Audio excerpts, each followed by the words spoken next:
How's it going, people? And welcome back to the Jumper Punch. I'm Mars, and this is an emergency meeting. Where is Elijah? Where is he? Preseason has started. If you're in here right now, make sure you hit the like. Make sure you hit the like. I'm running on 2 hours of sleep. 3:30 a.m. game. Arsenal v Tottenham. Tottenham get battered everywhere they go. Tottenham get battered everywhere they go. Everywhere they go. I'm a happy man, and my AC Milan won in the morning, and my Dallas Cowboys won. So all three derbies, all three ticks like a multi. Absolutely bliss day. And what an evening tonight. Melbourne has turned it on today with the weather as well. What is it? The 24th of November, nearing a month out from Christmas. Can't wait, to be honest. Be out of this country soon. Fuck the EPL. Hello to everybody in the chat. How are we? Excuse my I've got a bit of tiredness, but I'll be all right. I'm sure all the people that come through tonight will cheer me up and get me up and about. Lou, ciao, how are you? Rocco Moro, afternoon, gents and chat. Where's Wally training with the club? His parents are taking the P155, surely. What a name. Where's Wally? I hope he actually joins. I'm sure there'll be plenty of memes. The Glitterati are here. I'm sure that's something boxheadish. Bocek. James, hello. Where's Waldo? Did he train? I don't know. This is why I'm getting this going, because I don't know if he trained. Murray, good day, chat. Where's Elijah? Apparently he's in Adelaide. So, Ola, Jacana, ciao. Who else have we got? Carlton Flaggers 2026. Hello, how are you? Arsenal has AIDS. Bullshit. We scored 4 open play goals. So cop that, hold that, Eze on top. It's all going to work out. What's up? Mars 2999. How you going, Slobo?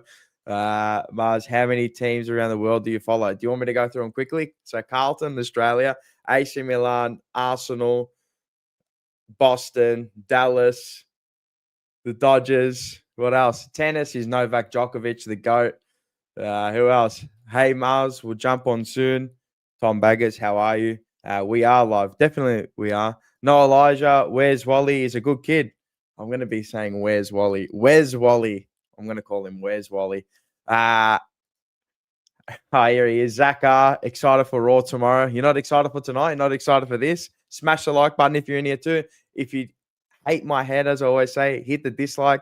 There was a massive comment about on the last emergency meeting saying something, "Oh, I love you, Wogs," and all that, all you Wog Carlton supporters. I actually found it quite hilarious. It was a massive thesis. If you go back and look at the comments on the last YouTube video, I just laugh. But yeah, it's a good read if you want to have a read. That's dedication, Mars. That's why I look about 50, because I don't sleep. Genuinely 2 hours sleep. Oh, and I follow Ferrari as well. So yeah, you don't. Dallas and the Dodgers. Geez, Mars, I thought you were better than that. Well, what do you want me to do? I actually been following Boston since I was 2007, just before they won the title. I already smashed the like button. Good man. Make sure you smash the like button. Helps us get into the algorithm. More eyes, more viewers means better content and more content. Maybe it's better. Maybe it'll be worse. Who knows? CFC Baggers. Hey, champ. I just got champed. How you going, Squirt or Squire? How you going? Who do you follow in the table tennis today? Anything? Just the Chinese. They're on top. Always on top. Jordan, Chelsea winning the league. Yeah, no worries, bro. You're dreaming. All right, let's get our guests in tonight. We've got a couple. There's going to be a few that run through tonight. The link has been sent out there, used and abused, just like Tottenham. Zach, how are you? Or should I say, good to be here, that's for sure. I agree with you, Rocco, as well. He said, "Fuck the EPL. Fuck the EPL." We're not talking anything. We're not talking anything EPL tonight, but I'm so glad we beat your asses. We handed you the candy. Mate, you're holding 4. You're holding 4 tonight. You're holding 4. But we're here to talk Carlton, and we're going to stay on Carlton tonight, and I'm sure it'll go. Henry, thank God. How are you? He's got a how are you? Fresh cut. Yeah, fresh trim. Looking good. Get in the middle of the camera. Looking good. That's a clean bed you got behind you too. That is a teenager's bed right there. You remind me of my brother. I got Iron Man. I went through all my stuff and found Iron Man today. That's all right. That's good.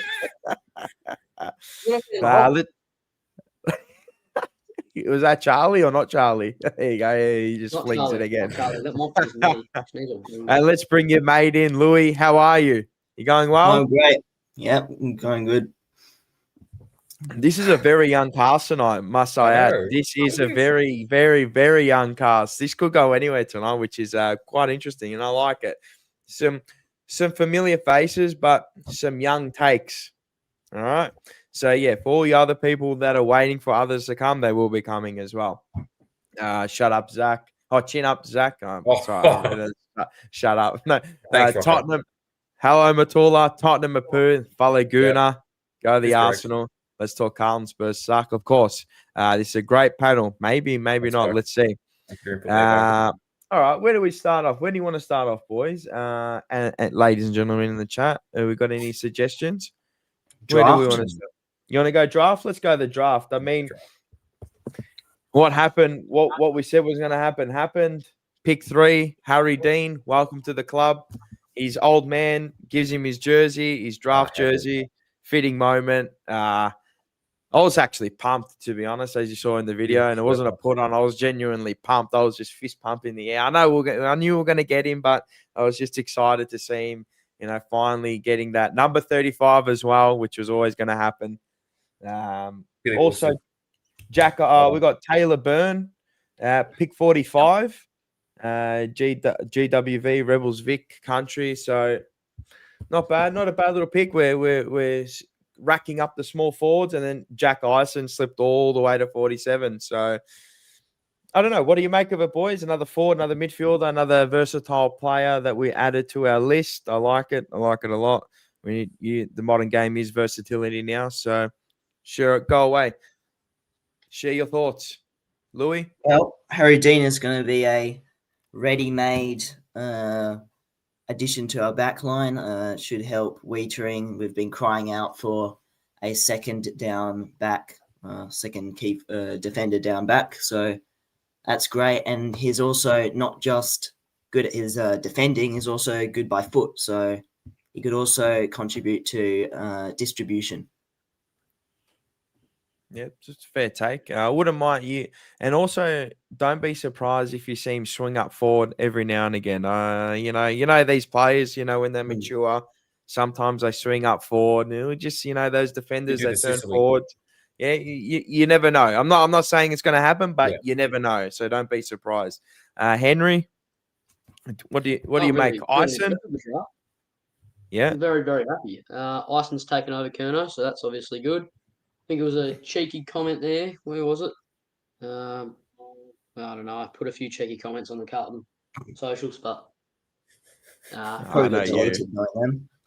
Yeah, probably. With foul language. You rude little boy. It's all your fault that Charlie's gone, Henry. It's all your fault, mate.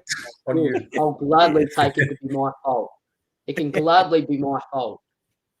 I love it. I love it so much. Good evening, Petra. How are you? Always good to see you in the chat. Always there.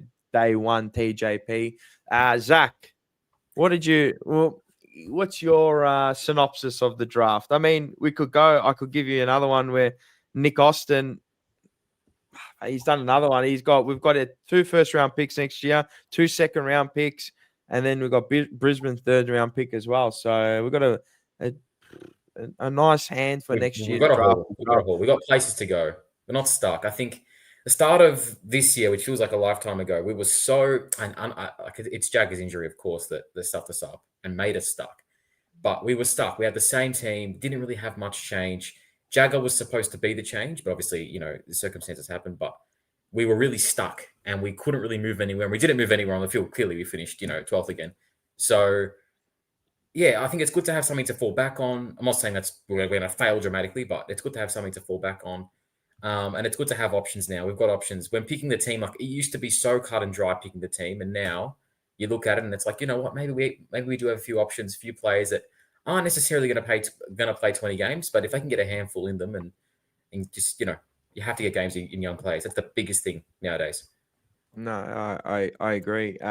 What's harsh on where was this? Oh, I should go this one, right? So Harry Dean, what a unit. He's lean, he's mean, his name is Harry Dean. He's lean, he's mean, his name is Harry Dean. I'm getting Get that that, we're going. gonna Oh yeah. I don't care if we're getting spanked by 100. I'm getting that going. Oh yeah, I'm gonna get the bays going. I think it needs the to be grippers brought going. back. So What about, you should make some merch out of it, Mars. nah, You have to. You have I'm to. not. I'm not about the money. I'm a man for the people. You know what I mean. Even if you dislike me and dislike what I have to say, like we got the wolf back. We did. Well, that's harsh on Billy Wilson. What giving It's 35 really not. and then that's it. Pass it up. We'll go through the official numbers now. So Ben Ainsworth has 12, Florent 14. Billy Wilson takes stock at his old number 15. Hayden. Drop from 35. Haywood goes to 19. Jack Ison gets number 30. Charlie's old number. Fits right into that, doesn't he? Campbell Chesser, 31, which they used to be Barassi and Tommy Alvin's number. So prestigious names there. Harry Dean obviously gets his father's number. Liam Reddy gets Ange Christou's and Chincotta's old number. I'm not going to put Dale Thomas in there. Number 39. And then Taylor Byrne got number 47, which is, I don't know. Has anybody ever wore the number 47? There's got to be someone. Someone in the chat will know was that. 46. Nah, Wright was 44. Oh, was he 46 or 44? No, 46. 46. You're right. Yeah, you're right. You're right. Definitely right. Taylor Byrne looks good. Yeah, I mean, we're really stocking up on little small forwards, aren't we? And versatile type of forwards that can go through the middle. Like Kadrick, out of the 3 picks, I'm most excited about. Byrne, apparently a Papley-like player. Bye Fogarty. Well, I mean, that's the natural progression, isn't it? Is to go out of Fogarty into somebody that more dangerous and more upside, bigger ceiling. We need a key forward. As I said, you might see Harry Dean swing up for. Yeah. Good to see the club immediately find a player for the number 30. Yeah. Being purple and green. So where is Elijah? Young panelist, can you tell us what the young fella's like Elijah get up to over the summer? Also, which action figure is Elijah? Seriously, they love the Harry Dean selection. What's he up to? I mean, I don't know. I'm sure these young men don't delve into what old Elijah does. So yeah. I'm sure they're clean cut. They come from the clean cloth, mate. Straight out of there. Jack Ison gives me Pendlebury vibes with his composure and decision making. I mean, as I always say, mate, let the players as themselves. You want them to be themselves. Yeah. Obviously, they'll pick up on, little nuances from maybe Bontempelli, I heard, and I'm like, relax. How did Austin not pick up a key forward? I mean, were there many key forwards in there that were good enough? Plus, I don't know. Years to develop, man. I don't know if we can go down that path again. Yeah, Cooper Duff Tyler was the main one, and he obviously went to West Coast. Then there was another one named Ludovic or something. Ludovic, Ludovic. Elijah. I think the club will play him in the reserves to earn the trust and spot back into the seniors. Possibly, there's one spot left. I'm indifferent about it, honestly. There is one spot left. If he stays, he stays. I'm not really that Slobbing the Hob, 99, $7.99. Appreciated again. Legend, always super chatting. Can someone tell me why they don't care about the level of foot skills at Carlton? What the F do they do at training? I mean, trust me, we do. Yeah, well, I'm sure we do. And that's what phase is Mars in? We'll be didn't have a phase. Inherited a world-class squad. We'll be smoking that super duper Mikkel Voss pack soon. We do have somebody waiting in the wings. Tom, how are you? Doing well? What's going on, boys? How are we? Long time no see or no chat, as we say in this world. Yeah, nowadays. This season took it a bit out of me, so I sort of had to recuperate and go again. Yeah. I know how you feel. What did you make of the draft night? The pickups. I mean, Ison, we knew, and Harry Dean, we knew that they were going to pick up, but the Taylor Byrne one was interesting, wasn't it? I thought. Yeah, I think putting the stocks in for a small forward is something that the club made a conscious effort of saying that they were going to look at doing, and I think I think Doveston was at the top of their board, and then once he got picked up, I think they just sort of went to the next best. And Chris Davies said that Burns slipped down, so they're just backing picks in to, back up for Walker next year and maybe a certain player from a free agent from Port Adelaide. So they're just making sure they got the picks to do what they want to do with that. So yeah, it'll be. I think it'll be flexible in that sense with Cody Walker. I mean, you'll be sweating on. I mean, do we tank next year, or maybe we just already not admitting, but we're hoping that Sydney go astray, and then wherever we finish. Obviously, you want to finish as high as possible, but yeah, I was running the numbers before and where you want them to finish, and I reckon he'll go close to being pick one, Cody Walker. To be honest. Yeah, I mean, another year older, and he'll be. Yeah, he's already training with the team and looking the goods. Crazy. So, yeah, it's crazy. I want to get down to training. I might get down to ones before I leave for Japan, but I want to go watch him. Probably not. Probably not. I don't know. Well, you know how good he is. They've just held number one for him this year with all the new players. Hey, he's got the number one at training already, so unreal. And then this Where's Wally as he's gonna be called Where's Wally. Where's he? So the Subiaco, the Waffle Colts, Next Gen Academy product, another small forward, and he can also go into the midfield. So there it is again, the versatility role. I mean, that's what we did with Ollie Florin as well and Haywood, so they can both push into the midfield and give options in the midfield because I think we lack speed. And Ainsworth as well. I think a lot of people forgot that we got Ben Ainsworth as well. Correct. I think he's going to be at a halfway point of next year, maybe one of the better signings for what we gave away to get him. He's just going to open up our forward line a lot more. But it's a wait and see, as is most of the team next year. So, yep. Number 47 previously, Peter Francis. Yes, he was on. He was there. He was on. I remember a good 47. Do you remember Josh DeLuca? That's the name. Josh 47. Oh my God. I think that was our last 47. Right, I was thinking, what's 47 in that same season? It was that. Yeah. DeLuca. That's the one. Oh, I was going to think about it all night. Jack Ison is all class from what I've seen. AFL is a different ball game though. Yeah, I think you'll learn his craft in the twos. I mean, don't be deterred if he plays in the twos. I mean, he's probably not going to start. He might. You don't know. You might push for a spot opening round, but I wouldn't mind seeing him go in and out of the team. If he can earn his spot, well then yeah. But you got to craft a player like this. He's got a lot of raw talent. He looks like he has some raw talent behind him. So yeah, a year or two in the VFL and just put him away. He's like a good 2-year-old horse. Put him where you bring him out for a game. They have a good run.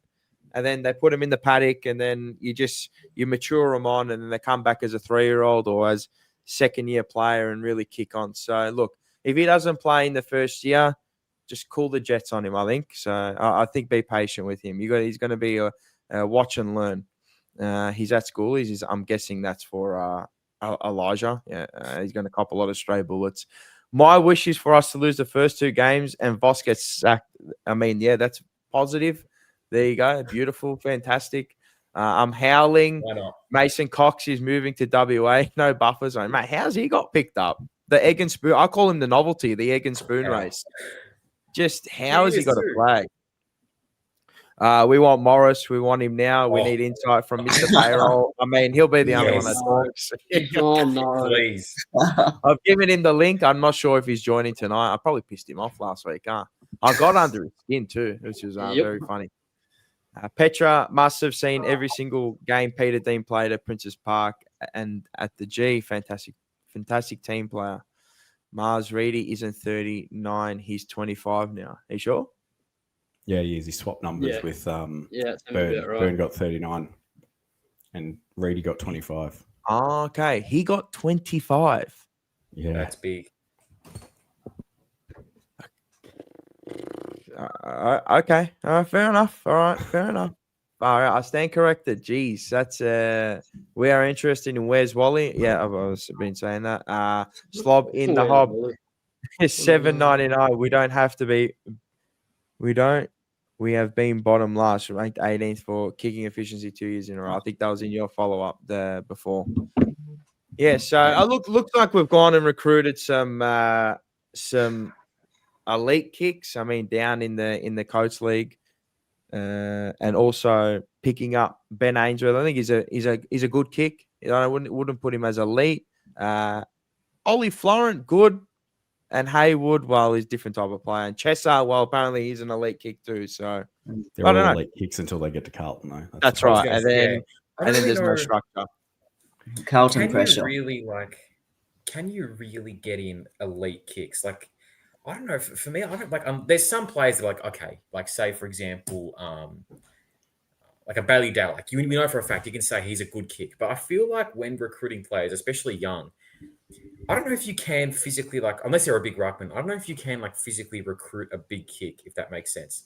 I think you can try and recruit players that are smart, that take their time and, you know, are good decision makers. But for me personally, like, I don't really know if you can get an elite kick, but I think you can make one. You can make one for sure. So hopefully we do. Yeah. Frank the Tank is an elite kick. He was humming at training. I mean, don't they all at training? But he actually was good towards the end of the year. I mean, for what it was in those games, he did hit those targets, you know, in those pockets of space, making players run onto it. Chesser is an elite kick. He's injury riddled. Okay. Well, apparently by his profile, they say he's an elite kick. So everyone's an elite kick. If you're in the AFL, you're an elite kick. That's the thing. Unless your name is Blake Acres. Unless your name is Blake Acres. Did you see him in that training video? Oh, yeah. Was it Jagger or Cody Walker just took the ball off him and was just like, just get out of the way. Like he just fumbled it, handballed it into the ground. Like same old. It's time. He's going to be there on the wing opening round. You just know that's going to happen. Of course. It's ready made. Of course. Yeah. So dumb. I hope not. I hope that one of those kids push him out because then that means we're progressing past those type of players. I mean, we've got what we've had to out of him, I always say.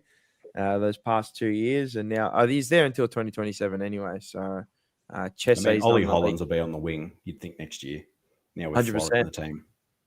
But Mars, you're an elite kick. Yeah, I'll elite kick your head in. Zaka, 100%. I like how he always changes his name to something with an R. I can't believe we've still got Blake Acres on the list. Well, he's contracted until 27, so I can. Jeez, you signed off on that. What's this? Is this like Harry goes down? Like what? What do you mean by this? What do you mean? Are you like don't give me like bad juju energies with the injuries, brother? How can they post that shit? I'm guessing that's the Blake Acres fumbling the ball, mate. That's just him. That is him. What was it? I was gonna. I do have a question though for you guys. What do you reckon? Yeah, what do you reckon you'd be looking for next year if guys like Sard and like Acres, for example, train the house down in pre-season? Would you expect them to be there opening round, or would you want, with all the changes that Carlton have made, want to be putting guys like Matt Carroll back in the side and going that way, Billy Wilson? Like, would you rather them get a game, or would you rather the known quantity and see if they've still got something to give? I think it's a bit of both for me. I'm in the camp of I still somehow believe that there is something left inside. I reckon we can get this year out of Sard. I think we can get something. I know he was horrific last year, but I don't know. Something's telling me we can get something out of him this year. And if we can, just something, because we know what his best is. Yeah, I mean, Newman's back. Like Acres, I think. Sorry? I think Newman coming back is a big in to help Sard. Exactly right. Rebound because he takes that kind of lockdown defender role, best small forward, or and he's got kick to Newman. But yeah, no, I think there's still there's things to get out of Sard.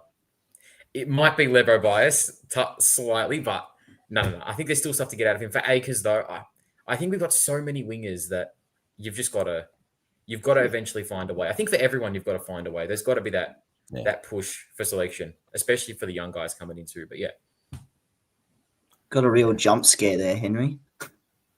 Iron Man just beaming. I'm trying to do like a setup. But... What you got?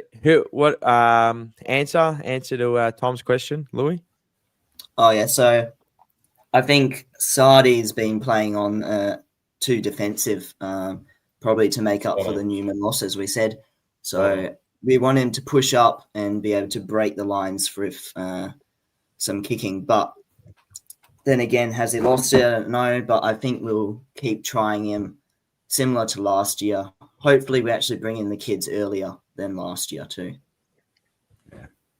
Henry? I think it'll just be an interesting situation. Yeah, I mean, to be fair, I really didn't like Sard last year, especially when I say it to this day, especially when he came out in that interview with Hamish McLaughlin. He asked, when you get the ball, do you know where you're running? And he just, no. I was like, oh, and ever since then, it's really, really done my head in because you don't want to hear that from an experienced, leader. Well, not really leader, but, experienced footballer. He's played that many games. But I mean, look, if he's got a lot left in the tank, then 100% you keep playing him. Yeah, I mean, all the younger players get a year older, so it also would help them in their footy as well, in the development and all that kind of stuff. So I think if you can get one more year out of Sard with good footy, then I think that would really help. Probably a lot, actually. It would help a lot of problems. Just an extra dynamic, because I think it's forgotten. Obviously, it was horrible. I'll say that again, but I think it's forgotten what he actually can do when he gets free. But he's also accountable. I don't think we're defensively sound enough, at least from what I've seen, that we can just have him go full throttle attacking. I think he's still got to be accountable, obviously, for the defensive unit, but I would love to see him be free and just see what we can get out of him. If it is 10 games, like this comment here from Kadrick, that's exactly what I was saying. We can get 10 games out of Sard and then maybe 10 out of Wilson, or develop Wilson. That's perfect. Yeah. I think there is a fine line. It depends which way you want to go. Do you want to commit to the youngsters and fully go there, and you're probably gonna lose more than you win, or you might split it even. You know what I mean? Or you can go the other way with a bit more youth experience with the youth. So there's a fine line. You got to be careful how far you go one way and how far you go the other way. Do they think they're in a position to win a flag? I mean, you always hope you think you're in a position, but realistically speaking, no. From the list demographic that they're trying to get, well, then I mean, if you go through the names, the experienced names now, so 28-year-old and up, Jacob Wiedering, so he starts obviously. Pitane, probably will he start next year? I'm not sure. I think he'll be first me game. Too. Yeah. George Hewitt goes to near 30 by the end of the year. Blake Acres now is 30. Cripps 30 will be at start of the year will be 31. Sardi will be 31. McGovern, everyone's forgotten McGovern as well. He's 31. Zach Williams 31. Nick Newman 32, and Nick Haynes 33. So majority of them probably in your best 22, I'm guessing, or starting opening round. Not McGovern. Maybe not Sard. I think no. I wouldn't be surprised, but if he's called upon and we can get something from him, that's what I'm trying to say. If he's called upon, he might not start, and it's kind of good for the squad as a whole if there's pressure on him. Yeah, Matt Carroll, where does he? See, I reckon Matt Carroll takes Sard's spot. I think he showed the progression last year, and it'll come down to what Voss is coaching for. If Voss is thinking that I can build this team, this is my team, you'll see Matt Carroll line up opening round. But if he's coaching for his job, you'll see Haynes, Sard, Newman. Like, it'll just be tried and trusted backline to try and get those wins, where if he's feeling comfortable because they've said to him, hey, we want you to build this team, might see Billy Wilson and Matt Carroll line up with. And then, down the track when O'Farrell comes back, Haynes goes out of the side and that sort of thing. Like, you just get that progression naturally instead of forcing it, because he's trying to save his job. It's going to be interesting to see how they line up those first, couple of rounds. I mean, if I just go through the defenders, Jordan Boyd, who's gone astray, he's gone missing. He's genuinely where's Wally. Matt Carroll, I mean, he's got an argument to start in the 22 or 20. What is it, 24 now, whatever the hell it is, 23. Lockie Cowan, you got to remember that name. He'll start. Harry Dean, he's straight in. He'll start straight away. You got Matt Duffy, Florent, Nick Haynes, Kemp, Mitch McGovern, Nick Newman, Sard, Wiedering, Lewis Young, and then yeah. So it's going to be an interesting mix to see what they go with. For sure, yeah. You know what else will be an interesting mix too? We spoke about it before. Byrne being drafted as another small forward. The current small forwards we have are Ben Ainsworth, Byrne, you got Ainsworth, Frankie Evans. Yep. Evans. Who else? Fogarty, Probably Zach won't Williams. get a game. Flynn Young, and then you got we'll say Florent, Byrne. You know what I mean? Florent will go down back. No, maybe not. Yeah, maybe not Florent. Actually, Are sorry. you thinking Haywood? He's a medium size. That's all. He's more medium. I'll say him and Moya are more that medium size. So I think they can both start at the same time. But for the small forwards, because last year we had just a lot of guys. So it'll be interesting to see who actually gets the nod, who gets the consistent amount of games, barring injury. That's one thing that I'm really interested in seeing, because it's been a long time pet peeve of a lot of fans that our small forwards don't give enough. So it'll be interesting to see like the mix that they go with. Considering there's no Charlie too. There's also the forgotten man that, because he was injured so much last year, Matt Cottrell, I think he's one of the most integral guys in our team. And no one talks about him anymore because he's just quite injury prone. But if he gets a real run at it, he's our run and carry good kicker that we just missed last year. So I don't mind him even at half forward too. You've got to fit these guys in. Zach Williams, like all of a sudden, Williams. Our VFL team looks really good next year with all the senior guys that probably won't be getting a game. It just changes all of a sudden. For me, I just think it's a lot of just. I think we overrate our own list. I've been saying this for a while. I think there's a lot of average players there, and it's so hard to put them all in because they're all average. So you're looking at them and you're going, "Oh, yeah, that's okay, exactly he's got right. these qualities, but he's got these qualities, but we can use him." I think Like it's you look at, for example, a Flynn Young compared to literally anyone else. Flynn Young, you compare him to Frankie Evans. You know what I mean? Like, is that really? I mean, maybe it's a good thing for injuries, but is that really the type of like that's depth in a way? But when you're building that best 23, is that you know what I mean? Like the choices there compared to. I mean, obviously we're not going to. I don't think at least we're going to be contending, but to the contending teams, they've got that danger. Whereas for us, I think we've just got a lot of guys, just a lot, which is good to have instead of no options. But I think we just got a lot of guys. This depth thing, I think it's a whole lot of cap. You want your best players playing week in, week out. And then obviously, those ones and twos come in and you don't want the level. The drop-offs is always going to be a drop-off. You don't want the drop-off to be here. You want it to be there. So, Correct. You lose a little bit, but you're not You want to losing raise the too floor much. a bit.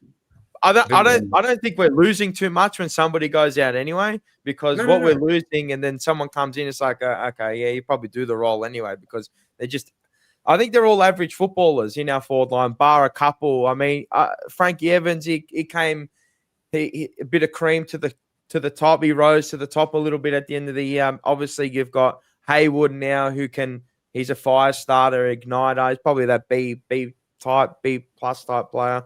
You got Harry Mackay, and then the rest all around them are just like, I mean, you got only Motlop, who, he's going to be all Australian next year.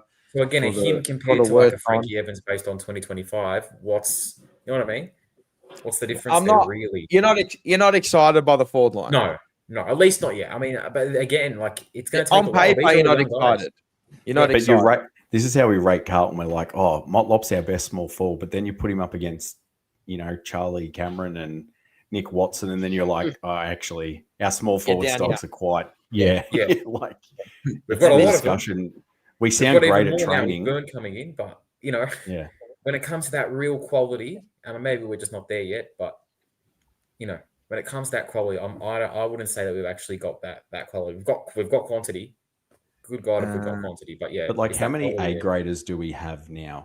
That like 4? I would argue that you reckon? But I mean, like week in, week out, I would say Wiedering is our only dead set A grader That was my answer. Yeah, that you can yeah. rely on.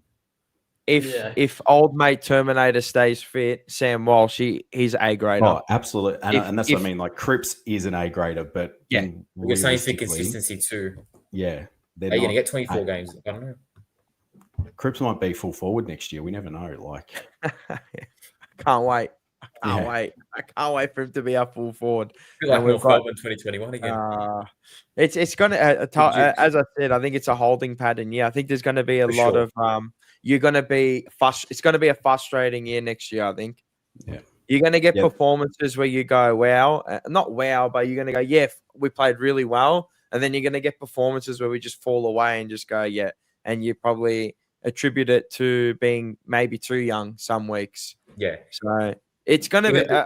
I think it's going to be to Voss's demise, or he can maybe turn it around and paint a picture where he goes, well, we're going on this path, and it's obviously he's going to use his buzz lines where it's not all linear. He loves using that one. It's not linear. Growth isn't linear, and it goes kind of in ways, but you kind of want to go like that, don't you? So I kind of think that's what Adam Simpson's been brought in for. I think it's more just Graham Wright's probably said to him, watch him, and if he's got something, tell us, and then we can go again. But if he doesn't, then we can go find a coach halfway through the year and go from there. I think that's what Adam Simpson's real role is. He's not a mentor. He's more of a, is this guy shit or is he good? And the fact that I think it's like a lot of the coaches, even in the box, they're very zeroed in. So it's good to have a guy kind of on the outside hovering, not necessarily day to day. He's always in the rush, especially at Carlton, but just to have a guy on the outside who's done incredibly well in his coaching career and playing career, but he's done incredibly well in his coaching career. To have a guy on the outside it's good. It's good. It's safety. And that's what we spoke about at the start. It's safety having more draft picks coming into the coming years. It's safety having these young players. That's the thing. We have to be safe. We cannot fall into the position where we literally have nowhere to go. And I don't think that's where we are, regardless of where we finish. Hayward and Ainsworth will make the forward line a lot better. Maybe, yeah, possibly. I mean, you're lowering your eyes a lot next year. Now you're relying on good kicking and good patterns in that forward line to make space for each other, which I don't think we do enough, or we've done enough in the past. I don't mind the forward line now, to be honest, with Hayward, Ainsworth, Mackay, throwing some small forwards. Yes and no. I mean, we don't know until it plays, right? So it's all speculation, even from myself. I'll come not pessimistic type of view, but I'm kind of more reserved. I'm like, 1 week, yeah, it'll look good. And then for 3 weeks, it'll look crap. You know what I mean? Yeah. I'm in that camp. You're saying we don't need depth. What are you doing if McKay goes down? Who you got? I mean, but what depth do you have? Team, really? Yeah, but what you're correct. What depth do you have for a key forward going down? Yeah. Like if, say, Max King goes down, who's there next? You know what I mean? Jeremy Cameron goes down. Who's your next? Obviously, you got Shannon Neal. Our second one was Curnow, or if Curnow went down, it was Mackay, wasn't it? Generally, you always got two big key forwards that are like guns or around that type of phrase. Are we a team that we said it before too? Like, are we a team that is going to have that? Necessarily has the luxury of having A, that many tools, and B, even young tools. Like, do we even have that luxury anymore? Because I don't think we do. I think we're in a completely different position now, where it's not about we've got the Twin Towers, or Harry goes down, we've got this other gun here. I think it's about suppressing the way we play. We became predictable to play against. Correct. We became too predictable, and I think that could be. That's the aura of next year, that no one knows what Carlton are going to be. They're unpredictable next year. To a degree. Yeah. But that's it's adding layers, and I think that's the thing. That's what we've got to do. It's adding layers. Whether they come, whether they don't, I don't know. But that's what you've got to try to do. We're in the world of the unknown. I mean, I look at it, when you got a high turnover of players, generally in sports, it always translates to an up and down year. I mean, you go on runs, and then you go on, bad runs. You go on rough trots. I mean, I see it in soccer all the time when you got a high turnover of players. That I know it doesn't translate to AFL, but we've had nearly 13 list changes. I think any sport. It's, to a degree, very it does tough. in any sport.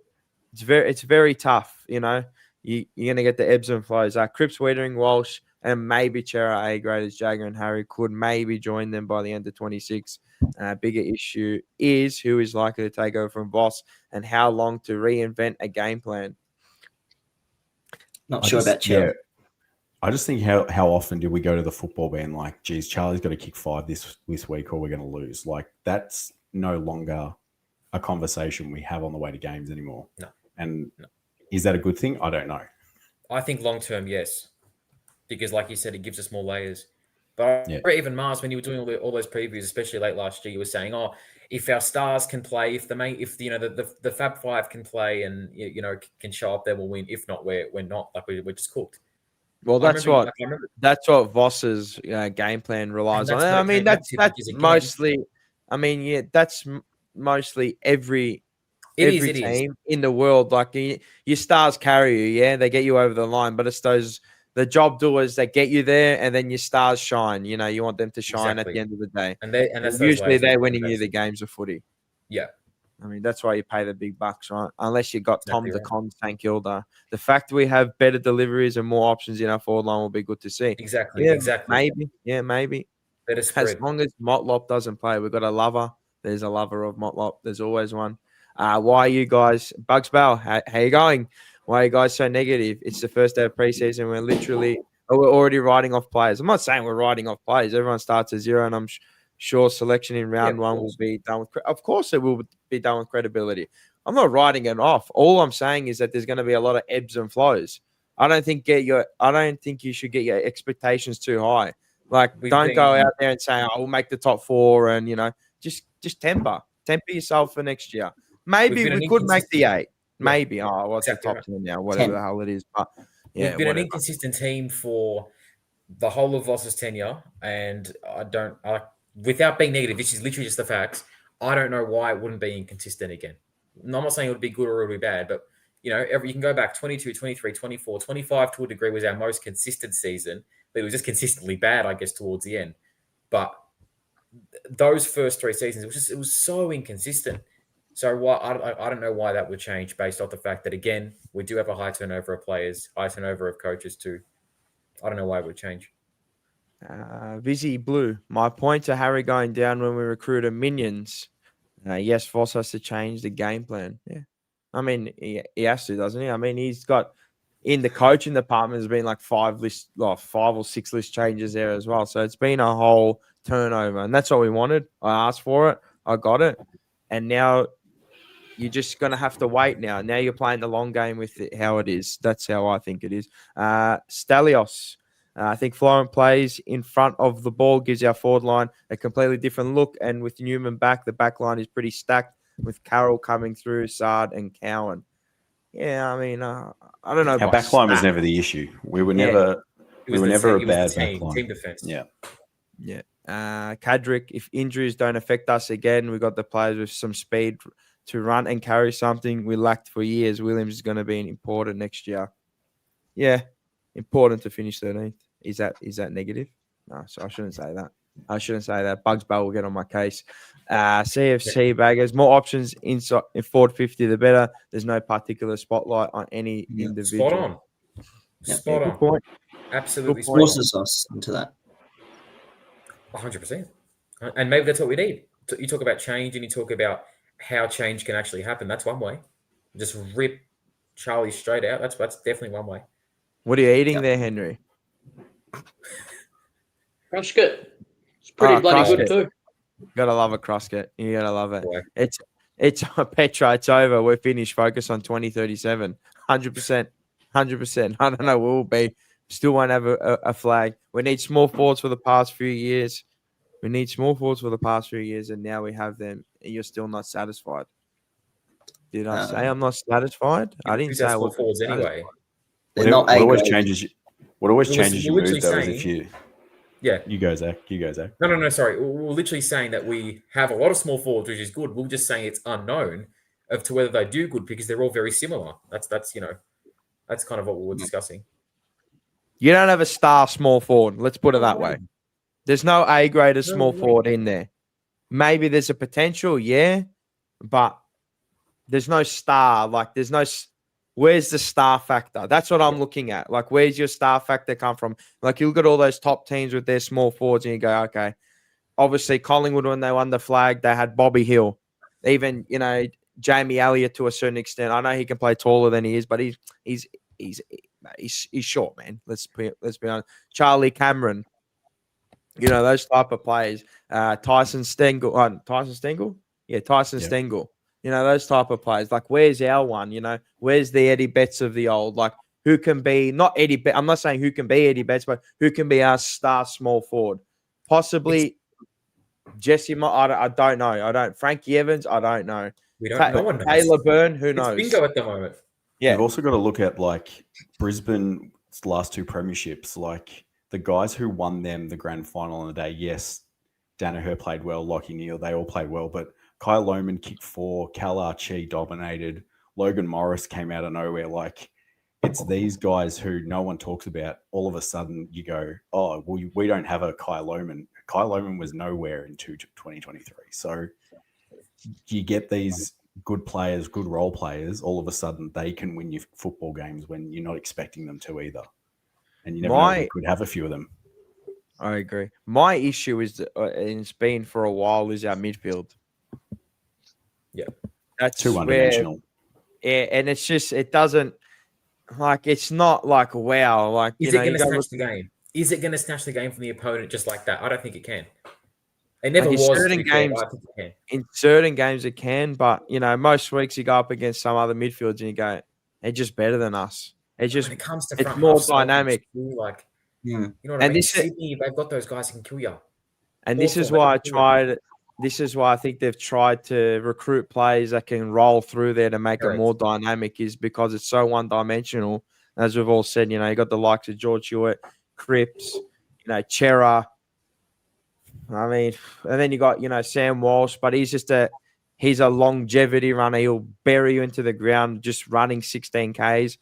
He's not the most explosive type. And maybe Chesser gives you a bit of run and carry. But other than that, it's, recruiting versatile players like your Ainsworths, your Florence. They're trialing Motlop. Yeah. Maybe even Ollie Hollands might run through there next year, like the odd occasional time. I'm surprised he didn't roll through this year, to be honest. But this is where if you want optimism, do you go, cool, we see that, and you've got Jagger Smith next year, Cody Walker, there's your explosive midfield. And I was you took the words out of my mouth. You've had a Jagger Smith. Look, we don't know yet. As Rocco says, he hasn't kicked the ball in anger yet. So you can't make a case for him. But off talent-wise and what we've all heard, well, it can be anything, this kid, yeah? Both of them have got the attributes that the others don't have. So all of a sudden you think, well, if they're anything of what people dream that they can be, then maybe we're going to be okay. But you also got to nurture these type of players as well. You can't, because we're a desperate team, we're a desperate football club. We've been starved of success for 20 odd years or 30, but I'm just going to say 20 odd years. You get desperate.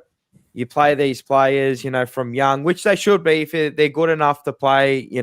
If they're good enough, put them in. And I said Harry Dean, put him straight in if he's good enough, right? But you still got to nurture these players as well. So you got to get them through the season. You don't want to be playing Jagger Smith predominantly midfield minutes for 20 odd games and just burning him out. So you want to see him come off half back, half forward, which I think they will. I think they're smart enough. They will. And take the heat off them. We've seen, Nick Dacos. I know everyone, you can't stand him, and fair enough, but genuine talent and the way he gets roughed up. I don't think we'd allow. I don't think we'd protect our players enough, which we haven't. We saw it last year with the young tackers, and we didn't protect them enough. Our leaders didn't protect them. So I hope that Travis Boak coming in can help them with that. Adam Simpson can help with that. Even to a certain extent, Davies and Graham Wright. It's all Carlton first now mentality. It's you play for each other, you play for the brothers on the field, which I think, is take no shit, take no prisoners now. Elijah Hollands, if you're there next year, you got to earn your keep, because there's none of this. So we're just gifting you on talent. So yeah, then that's an interesting one too. I mean, who gets that last spot? You got this Wes Wally, you got Will White, and you've got Elijah Hollands. Now, has anybody seen these players train? Like, has Elijah Hollands trained with them? No idea.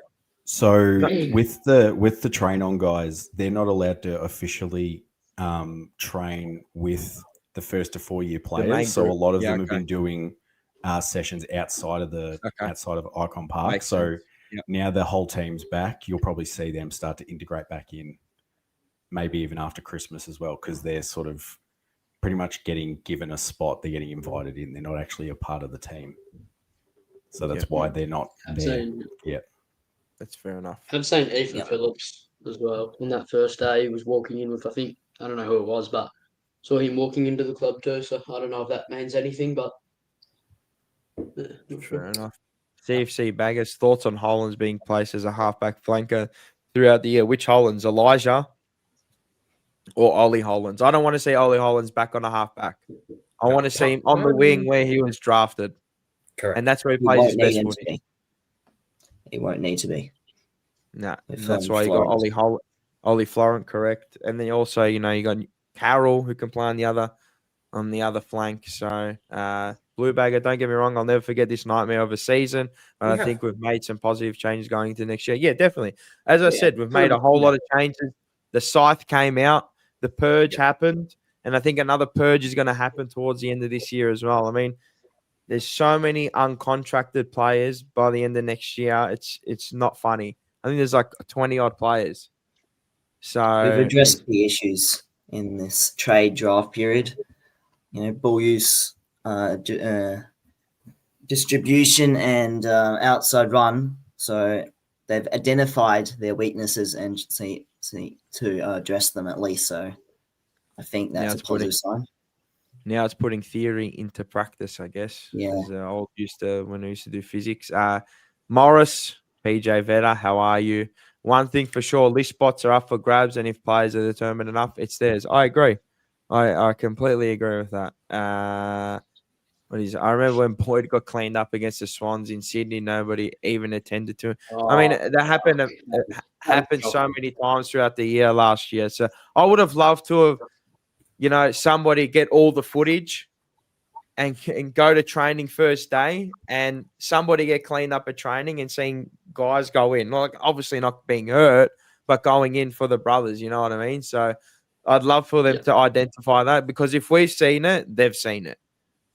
They have to. But it comes back to the guys who's left. Like, was the culture that bad, driven by the guys that have now shown the door that they didn't want to stick up for one another, because they were like, well, is this guy going to be here next year? Because the guy who's in our leadership group wants to leave by July. So you can't sort of, I know it's not a good look, but Jordan Boyd's on the outer as well. So maybe he's someone that the rest of the guys are like, well, what's the point?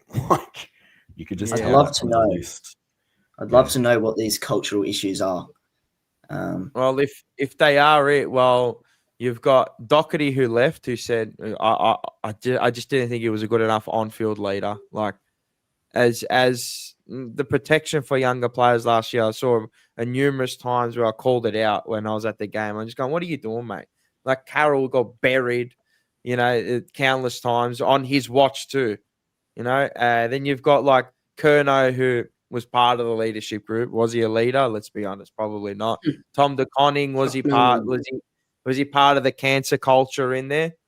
Yep. And then you got Jack Silvani, who was part of the cancer culture in there as well. And then obviously Jordan Boyd, who spat the dummy. So it all manifested its way through the club, and it spread, and it got lynched onto players, and people just didn't care at the end of the day. And, to a certain extent, I don't even think Michael Voss cared, to be honest, until he got to the end of the year and just going, oh, well, the young kids come in and found a bit of life. Because halfway through the year, he just didn't care. He looked like he didn't care. He was sitting in the chair, in the cuck chair. He was sitting on the stairs in the box, man. Like, come on. I've never seen that. No. It's just I think the thing with de Koning would I know it's a bit random, but the thing with him for me is it wasn't necessarily that he left. It was, and I same to a degree with the others, but I think with DeConning, it wasn't necessarily the fact that he left for the money, whatever. Who wouldn't? Yeah, DeConing's the one that I more don't the begrudge. Performances, yeah. It's the $1.7 performances million that we saw is going from to him. get anyone to go. So Correct. It would have got me for sure. Yeah. But it's just the performances that we saw from him, and to a point, the whole team too. Oh, he's pissed off. Pete's right, just flying solo. Drive by straight. Oh, no. Yeah, Bins taking over the on car. that.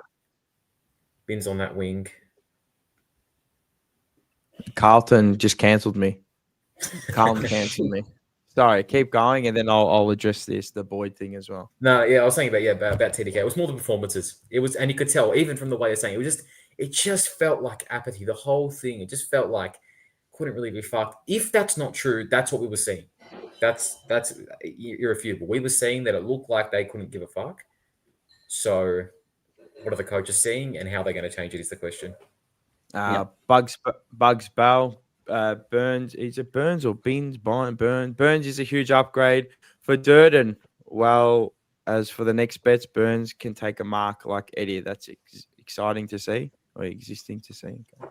I don't even think he'll get a game to for the first half of the year. I'll be surprised if a player like that gets a start. But if he earns his keep in preseason, well, yeah, I'm happy for him. But I think you'll see Ainsworth, your Haywood, obviously Harry Mackay, probably Jesse Motlop, Moya maybe, and obviously Zach Williams. You know, there's a few like preseason. There's a few preseason games for them to show their worth. Correct. Yeah, and selection. So those are actually big watches. We saw Lucas Camporelli able to demonstrate his expertise, and was put straight in. But we'll see with these other players. I think they're kind of project players as well. You want to, again, that my thing is with the nurturing as well of these players. I mean, they probably don't have the ability like a Harry Dean. They don't have the ability of a Harry Dean, a Jagger Smith, you know, an upcoming Cody Walker, where genuine talent, you know, sometimes can outweigh, you know, like, you know, when they're in the game and I don't know, when it's not coming their way, they can find the ball. Like players like that, they need the ball given to them. Instead, those players can find the ball easy because they can read the game. Their footy IQ is so high.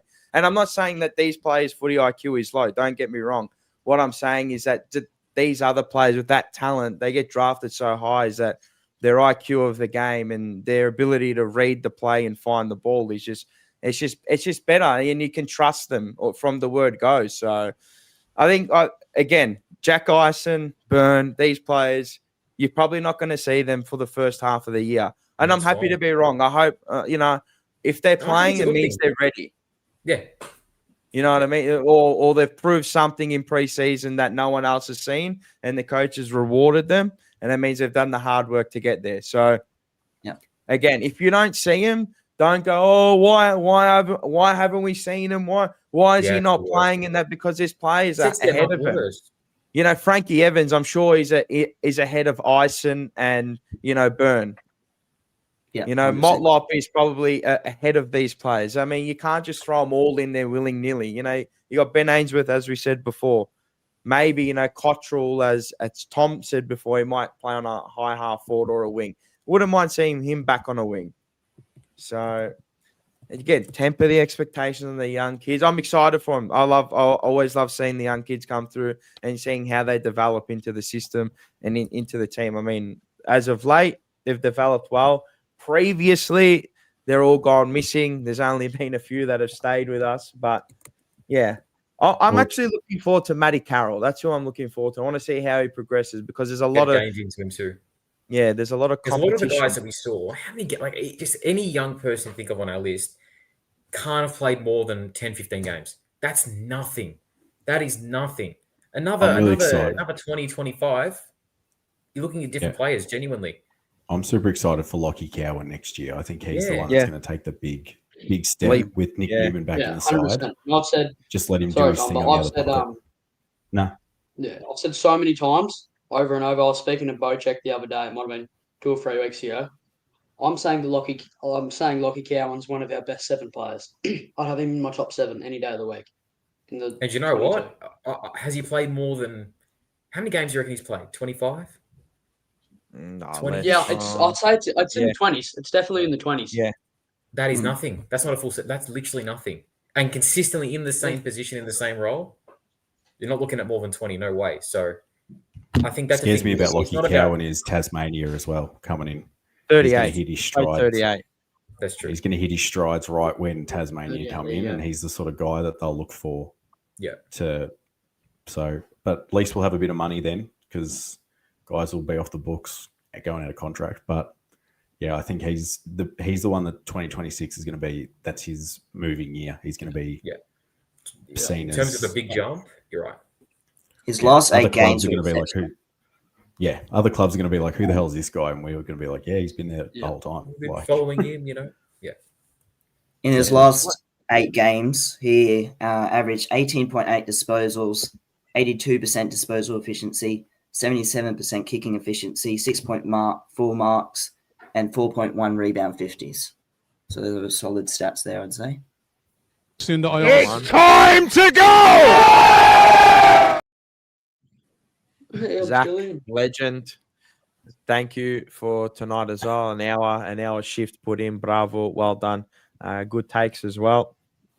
Yeah, it's going to be interesting. And I'm going to go to your ruck stocks. Harry O'Farrell, Hudson O'Keefe, or Hudson O'Keefe. Sorry, Mark Pittenay, Liam Reddy. So that's going to be an interesting one as well. Does Hudson O'Keefe start up forward as the second tall? Certainly he'll a have case to. That's Since, right. yeah, he'll have to since Kemp's out. I think he'll play that sort of full forward role. Harry will play centre half because he'll have the K's in his legs as well. Yeah, That's Yeah. And is Pittenay start or Liam Reddy? Pitto to start off with, and then we see what Yeah, Reedy's I think that'll be- building. I think it'll be a I close think you watch. take it in like, you take it in gonna be little a- spurts. It's like Pitternet for 5, Liam Ready for 5, or something like that. Because I know Pitternet definitely doesn't have a whole year of footy in him. I know we saw last year it was maybe a 10-week thing for him, 10 games, and then it was sitting out for 2 or 3 in the VFL and then coming back in. I think that's what you'll see this year as well, and I'm all for that personally. Yep. What do we got in the chat? it'll also be interesting to see how they want to play in the midfield, because Pitternet's really, he's not a big tap ruckman out into space. He keeps it nice and close for our contested guys like Cripps and Hewitt. So if they want to change it up with Walsh and Jagger Smith coming in, you might find Liam Reedy might be the number 1 ruckman because he's a bit more mobile and agile, sort of more like Tom de Koning was. So that'll be the big watch in preseason, I think. And it'll be interesting to see how those new rule changes with the ruck situation go. Yeah. I don't know if that's going to affect his hit outs or Pitto's hit outs. Because there was some significant stat coming out that our midfield goes better with Pitto than TDK. I don't know, that was earlier in the year. But I think we'll have to wait to see next year how that goes as well. Yeah, fair. There's so much needs to happen. You need to see, and we'll probably discuss this in hindsight, because so much needs to gel with this team, with these new players. I don't think we've had so many ins and outs before, or in a long time at least. There's also one player that does he find the spot in the midfield? I think he does. Cooper Lord. Oh yeah, he's going to find it tough. Yeah. Does he find it tough? Yeah. But I think he'll still play. As you get on that bench, that extended bench that they have now, there's a lot of we're gonna extend the finals and extend the bench and extend this and extend that. I mean, yeah. Oh, maybe, or I guess it's all about how you want to set up in the game as well. Cooper Lord is a lock. People saying Cooper Lord is a lock. Def's plays. Does Cooper Lord take Chera's position? Like I think that's the like for like that because he's not going to take Walsh's spot. He's not going to take, like you could argue that Jagger Smith's got to take his spot from last year, but I think certainly filled that void. Yeah, I think Chera had a consistent year last year. Like he wasn't great, he wasn't bad, he was just good. And yeah, I think if Cooper Lord wants to take his spot. Some people are saying all Australian level for Chera, but I don't think so. When? If you looked at his stats. Oh, in the middle of the season. Oh, okay. That was just in the chats and the comment Yeah. section, I guess. Again, we would rate our list very high. We rate some players very high as well. We just look based off stats, but the effect on in the game as well. I mean, yeah. Chera's that guy who goes to work for 20 years and never actually does anything, but no one actually, he doesn't. He just does the work and goes home. That's and no one right. cares. And again, clearly the coaches value that. He does well in the BNFs. Yeah, always. They And value work rate. Yeah, Chera was in AA form in 23. 23 was his best year. Obviously, like great year by him, and he just not fallen by the wayside, but he's never hit those heights where he's never gone to the next level. When he got to us, he never went bang bang. Like he went bang, and then he just like So, and I guess it's to the detriment of the team as well, and inconsistencies. I mean, he's probably been the only consistent one in an inconsistent side last year. So. Yeah. I've got one special guest waiting in the wings. Vincenz, ciao. Hey, how are you, boys? How are you going on a Monday night, eh? Ciao. Mate, I'm excited. The AFL LGBTQ awards are on tonight. You're an idiot. He just can't help yourself, can you? No, they are. They're actually, in fact, mate, this show is more important, Mars. I mean, you should really appreciate the sacrifice I've just made to turn off those awards. They're right in the middle of them at the moment, and only you would know they're on. You're so up to date. I didn't even know. I'll be honest. Right? I think it's a she. Is the best thing on television. One of the hosts of that awards night. Her name's Bryony Dawson. Best thing for those viewers of ours who are in their 50s, they'd remember a puppet show we used to have on at 6 o'clock in the morning back in the day called the Thunderbirds. Remember the Thunderbirds? Oh yeah, I remember the Thunderbirds. Yes. Yeah. Well, even though I'm not 50, she reminds me of one of those puppets, the Thunderbirds. I think it was it Virgil or was it? Virgil van Dijk. One of those. Yeah, I think it was Virgil was his name. She reminds me of him. Mate, I'll tell you what, they've done a great job over there at Foxtel to make sure that she covers up all of those tattoos of hers. But she, unfortunately, unless she wears gloves, you can't hide the tattoos that are on her fingers. Yeah. So she's 95% there. So anyway, what a brilliant host of an awards night. Harry Dean, excited? Not as excited as I am about the Carlton women's team. He can't. I'm telling you, they live in his head rent free. They're in your head rent free. You just can't. I'm only kidding. Of course, I'm excited about Harry Dean. I reckon it's fantastic. And by the way, kudos to Billy Wilson. Whether it was his idea or whether it was someone that tapped him on the shoulder and said, "Listen, mate, you want to be popular amongst." Oh, was it? I put the pig's head in his bed and set with a note on it. If you don't give up the 35, it's all over, mate. Yeah, all right. Well, anyway, did that. Put it this way. He's taken Sam Doherty's old number as compensation, which he's pretty happy about, I think. So I think someone might have tapped him on the shoulder and said, "Mate, you want to be popular with the Carlton community? Give up your 35 and give it to Harry Dean." So that's probably an appropriate thing to do. I reckon I'd be doing that if I only played 2 or 3 games by that stage. I think it was. Do you remember when Tony Lockett? It's time to go. Thank you, Tom. Thank you for being on.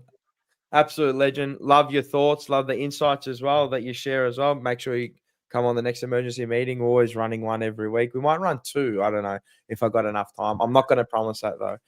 Always one a weekly roundup of the Carlton news. So thank you, Tom. and we'll see you again. Are you muting me, Mars? No, I'm not muting you. I'm just he No, needed to go. Oh, right. Okay. Is that what happened? I was just in the middle of saying something and now I've forgotten.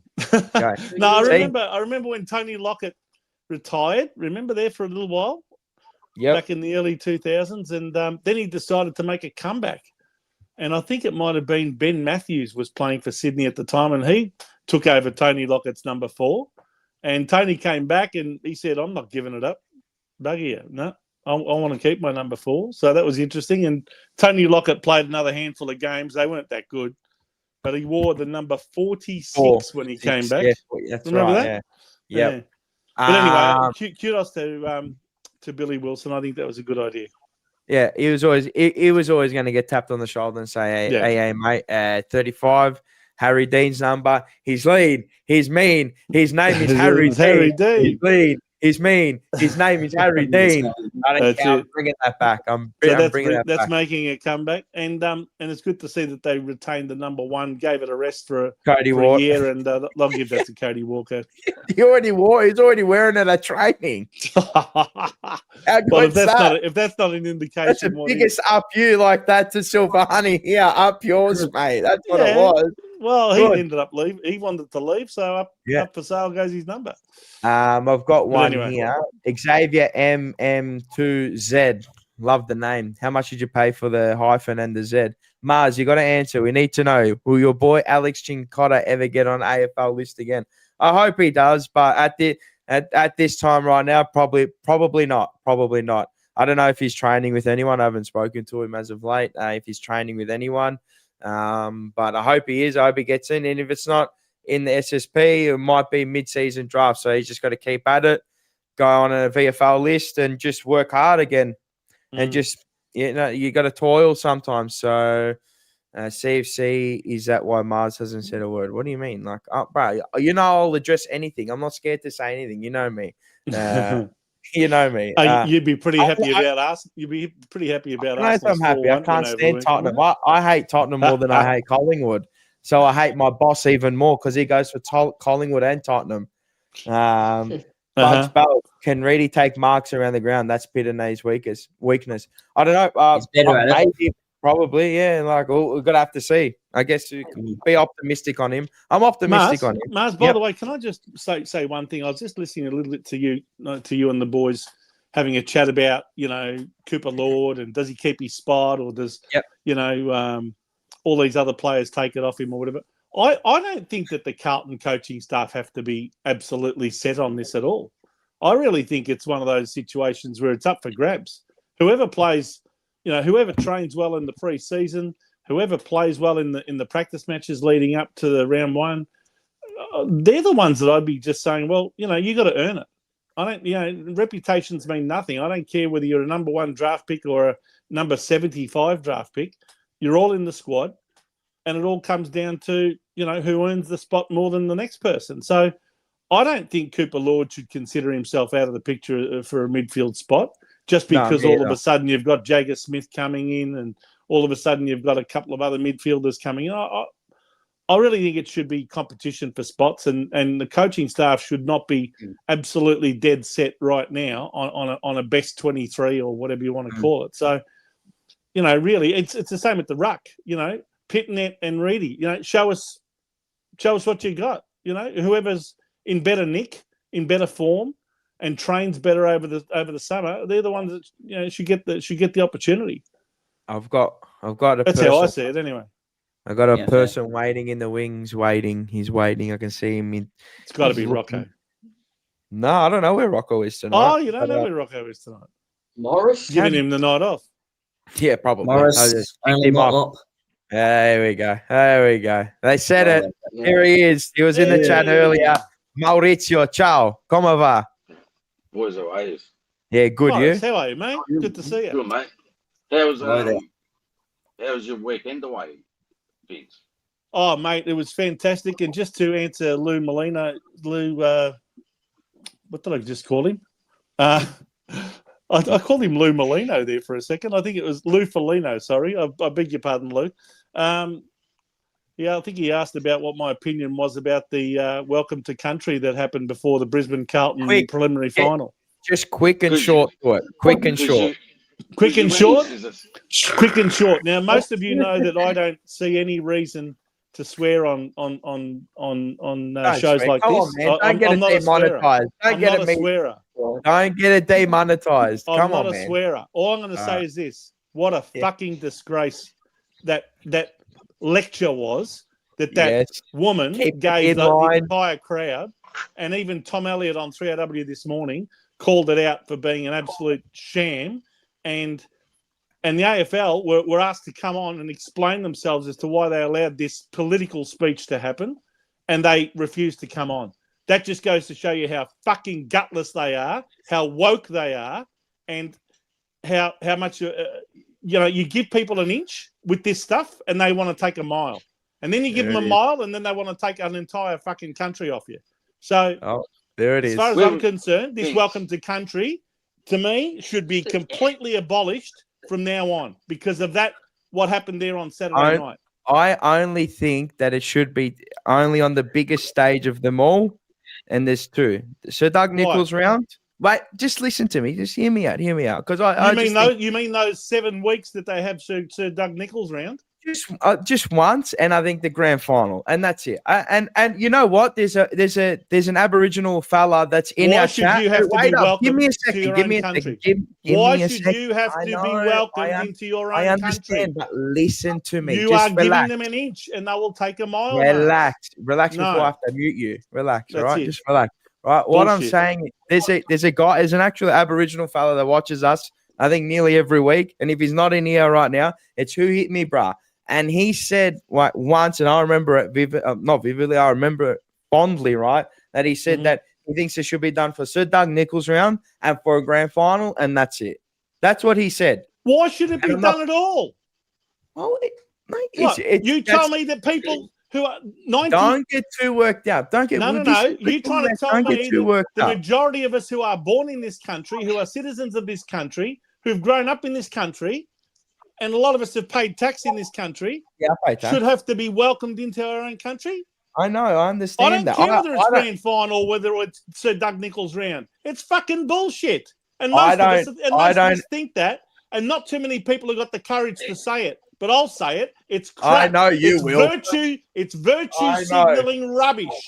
I know. And if you advocate for it, Mars, I know you what are virtue signaling. I'm not. I don't virtue signal anything. Yeah, you just said we should have it at Sir Doug Nichols round and grand final. That's virtue signaling on two of our most important days. If you're gonna have an Aboriginal round, right? They're gonna do it on then, and you know that it's there. There's a round for everything, and we've discussed it before. I'm not gonna go around again, but that's okay. What about having an Italian round for all of the Italian footballers that have played over the last God knows how many years in the AFL? They do. Didn't they have one? A Greek round. Yeah, no, didn't they have one? And a Lebanese round. Why not have it? But why is it just that? You're separating people by race. Correct. You are separating the population by race, and it's not on. Vince, I'll give you a better one. Here we go. No, I'm being serious now. So, like when it's Good Friday and that? Yeah. Oh, no.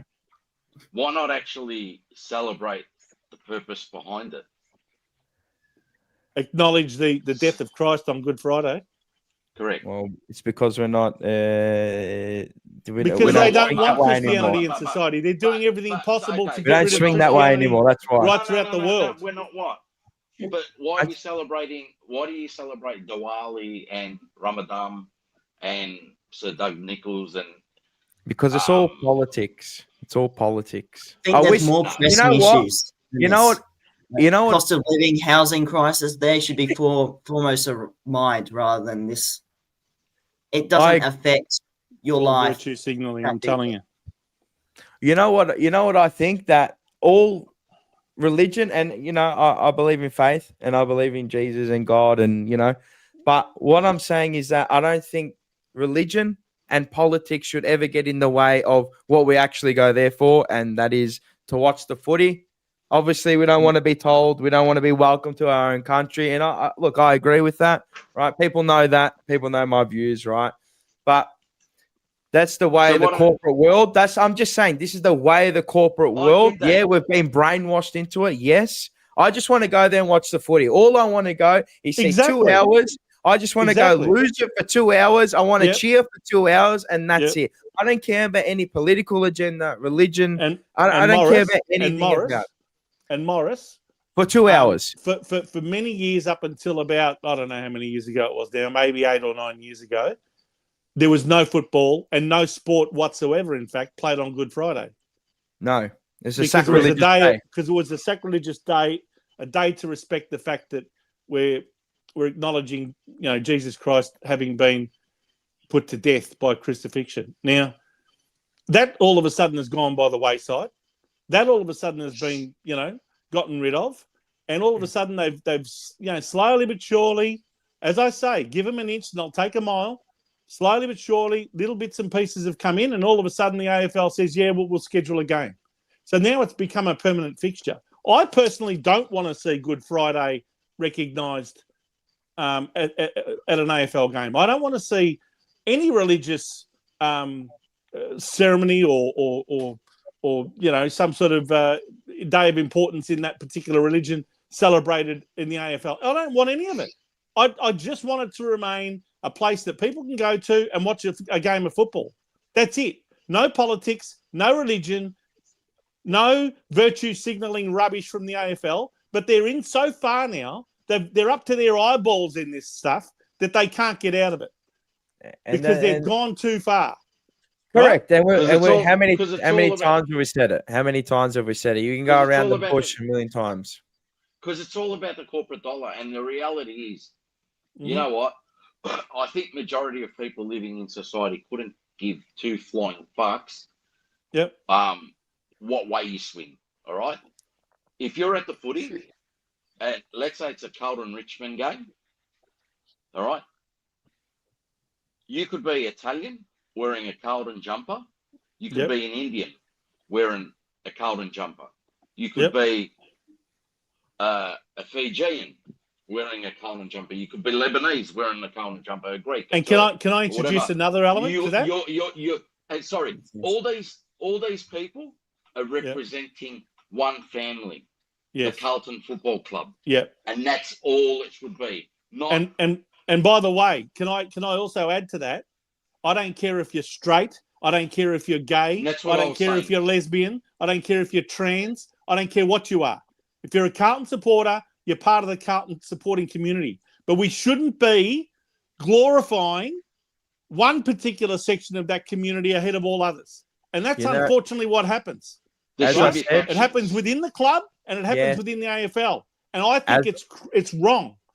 We should not be highlighting and glorifying and the usual grievance mob that want to highlight all of the injustices that have been done 250 fucking years ago in a totally different world to what we live in now, that all of a sudden we've got to start, talking about like what this woman did on the weekend, the effects of colonisation on their community. And all this crap. This is where these give people me a come fucking on break. their high horse. No. It's But Vince, you know what this is? This is pure rage bait. I'm serious. And this is what it is. At the end of the day, as I said, the monogram behind me, right? That is our religion. Carlton is our religion. Exactly. Even if you don't believe in religion, which a lot of people don't, and a lot of people do, and whatever you want to do with your life, go do it. I don't care, right? But that is our religion, and I've always said that, and it'll never change, right? And that's what we're there for. We're there to watch two teams go to war for 2 hours. Yes, that's it. I don't care about anything in the world for that 2 hours. Just for 2 hours. That's my escape from reality. I agree, 100%. Do you know what the AFL used to really do really well? All right, they've stemmed away, and they kind of have it on there. And when it suits them, they'll bring it to the spotlight. But when they used to do a lot of that charity fundraising stuff, like if you talk Carlton Collingwood, the Peter Mac Cup. They used to highlight that. It's kind of dripped down a bit. Like the only real big one now is Fight MMD, right? And the Good Friday game. Right? Good Friday appeals, yeah. the reason why they're spotlighted is because they're both on public holidays. Yep. Okay. Yep. But you used to have like St Kilda Hawthorn used to play the what was it? The game in regards to the two policemen that got shot in the Wall Street murders. Yeah. Yeah. And they used to highlight that, and they used to get publicised on all AFL platforms that were and TV. Social media wasn't that big back then. There was other things. There was other charity. Aren't we better off suited in society fighting, illnesses and causes in regards to that will benefit everybody, not just a particular segment of which society. game that I've come to love, and I don't know. Well, I see uninterrupted footage of it as well, and I've come to love it. And I've come like within the past 2-3 years, right? Is the baseball. There's none of this, pushing of. And I might be wrong here, but what I've seen when I watch it and when I watch a live game for like 2 hours, I don't see any of this agenda pushing throughout the game. Or it might be before the game and it might be after the game. I might be totally wrong. But in the game, I see nothing but the sport of baseball. And we're there to watch baseball for 1.5 to 2 hours, or it could go for 3, 4, 5 hours, right? And that's just why I respect that game so much now is I go, fuck, it's just all it is just pure sport. Soccer, I love football, I always have and I always will, football and AFL, but there's just so much virtue signaling and agendas being pushed in the game. It's because you've got the young eyes that are in our top right-hand corner and in the top middle is that they know they can persuade, they can push something onto their minds. So, look, I don't know, from their point of view, I can't speak for them. I can to a certain extent because I'm that 20, now I'm 30 years old and I've grown to watch it and slowly creep into the game where it gets to a point where you're going, again, and this is what it is. I mean, Vince, obviously you get your Vincana and you explode. And I understand. Trust me, I understand, right? And it's the corporate leftists, and that they're going to, they can infiltrate the minds. They can put their agendas in the elite corporation of the AFL because it's the biggest corporation in Australia. That's a sport, bar the NRL. But with that, Mars, like whether you agree with it or not, let's say I don't think there should be a place in the game for any of it. No, but let's say like how Vince is vocal in that, right? I can be vocal too myself too, right? No one out there should turn around and say, "Oh, have a look at them two dinosaurs" or whatever, blah blah blah. Everyone has the right of freedom of speech. Yeah, and that's the country we live in. Yes, and what corporations need to actually worry about is sometimes it backfires on you. I can't remember whether it was Budweiser, Bud Light? Budweiser. Yeah, Budweiser. Bud Light. Yeah, where they went with the LGTB. No, they used the trans person to promote their beer and the sales of beer absolutely tanked after that. It actually nearly sent them into bankruptcy. Yeah. So you got to tread water too on the market that you on the market. What you're saying is tread carefully, I think you mean. Yeah, tread carefully. Yeah, but that's their problem. That's their mistake. As far as I'm concerned, it doesn't stop the fact that they are still virtue signaling with people like that to promote their product. Okay? Now, the population votes with its feet. And if it doesn't like the way you're promoting your product, even if it used to buy it, every single day, they'll stop buying it the minute you start promoting it with something that pushes an agenda that they don't agree with. And that's what happened to Bud Light, right? Yeah. And it's happened in a lot of cases in the USA where they've used this sort of, the people that have made these decisions are so far removed from the average person in the average community. It's not funny. They're people who are paid millions of dollars a year to be a CEO or to be some sort of big knob marketing person within the company. And they make decisions like this that cost the company tens of millions, if not hundreds of millions of dollars. And yet they don't lose their job over it. It's time to go! Henry, little legend. Again, thank you for joining us on the emergency meeting. And we got real heated. What do you towards think, the Callum? end. I haven't heard you say anything much here. Callum? Me, That's Louis. Oh, sorry. Did I say Callum? read the brackets. Yeah. Mate, you've lost. Why am I the plot. saying Callum on this thing? Oh, that's because it's Carlton. Mate, Sorry, you've mate. lost. the plot. Sorry, That's mate. it. He's done. That's it. He's Sorry, finished. Louis. Am I crashing out? Hell yeah, I'm crashing out. But I'm locked in. Sorry, I beg your pardon, Louis. You know it is. It's my eyesight. I looked up there and I thought I was reading Callum, and it was Carlton. You know what you need? Carlton Big flaggers. Vincenz. You know what you need? You need Do me a glasses, favour. my Don't have friend. so many words in your name, eh? You need glasses, my friend. Yeah, I do. Do you want me to And get them? and I've actually got some. don't you dare be in denial like Rocco, where he says he doesn't. But yeah, I put them somewhere. I think I'm going to refrain from any political agendas here because I think we should stay footy related, actually. some sense has been brought to this. There's deeper issues, which I said earlier, like the cost of living crisis, housing crisis that are going to affect generations. I just don't think this is that impactful. So we better off discussing that, actually. But What you're saying is that you agree with us that the game should be free of all of this political rubbish. I'm neutral here. Yeah. But Lewis, I'm too young to have a point of view on these matters. So No, you're not. You're not, But actually. I think Lewis. I need to You can choose not to. You Or can to choose not delve to in. express it. No. I think what he's saying is that do you have a great understanding of it, Louis? Like, Yeah. I do. I'm actually going into political There it is. science next There year. it is. but I'm not I don't putting want words to into delve it. into it That's 'cause bravo. I like just in it. case Good it affects my career. Lewis, Louis can I is ask you a very question? well spoken, and I agree. Yes. He is Look, young Louis, and wise. I want to ask you a question. You're making me seasick, Morris. In regards to cost of living, okay? But keep it short, because then we'll get back to the footy, because this is what I got you here for. Like, Yes. short and sweet, because I don't want to be on this point for too long, because I stare at it every single day, and I want to put a bullet in my brain. From what? Demonetized. There it is. From what? Oh, rubbish. Huh? Yeah, go on. Demonetized. Are you He's willing to like relocate? smoking on thing. He's like smoking on stream. Just can't Probably help did it himself. last week as well.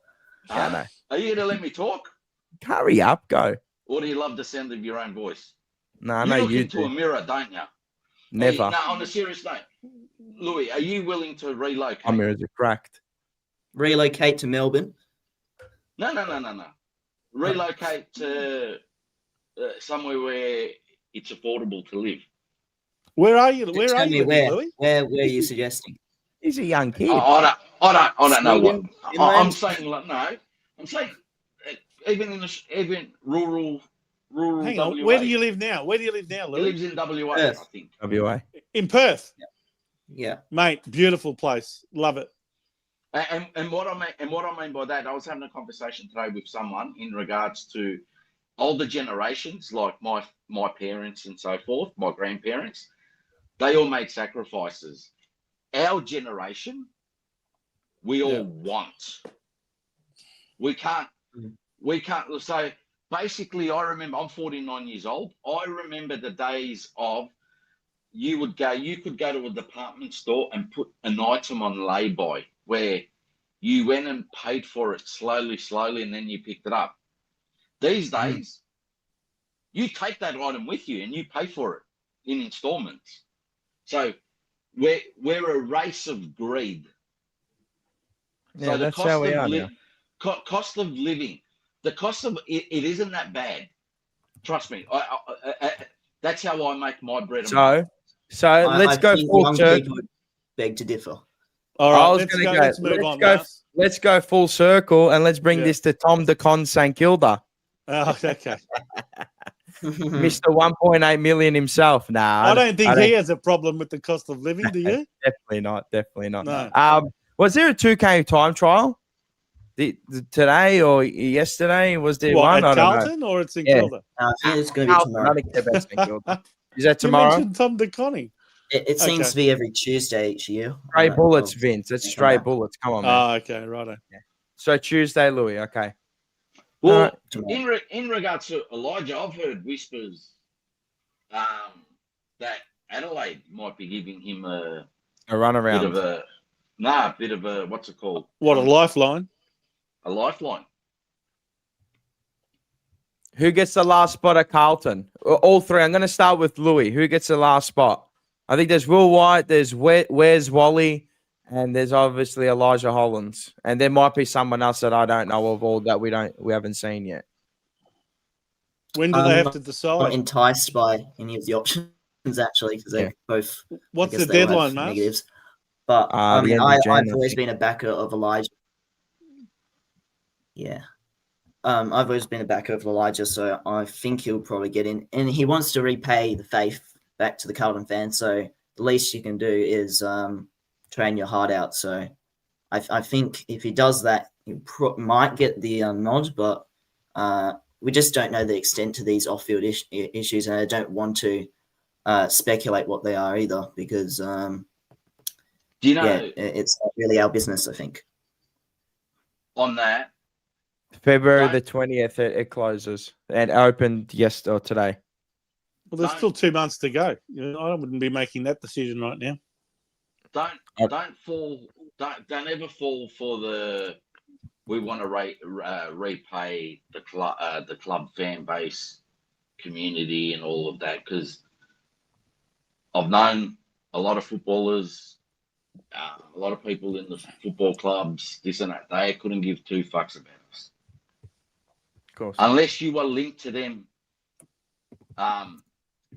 whether it be family or friends, they couldn't give two fucks about the fan base. And Vince, I'm sure that you can back me on that. And what I mean by that, in regards to Elijah, if Elijah's wanting to make it, the only reason why he would want to make it is, one, it's good bread and butter for him, and it's the sport he loves. It's what he loves doing. It's a career for him, where he can spend the next 8-9 years setting his life up.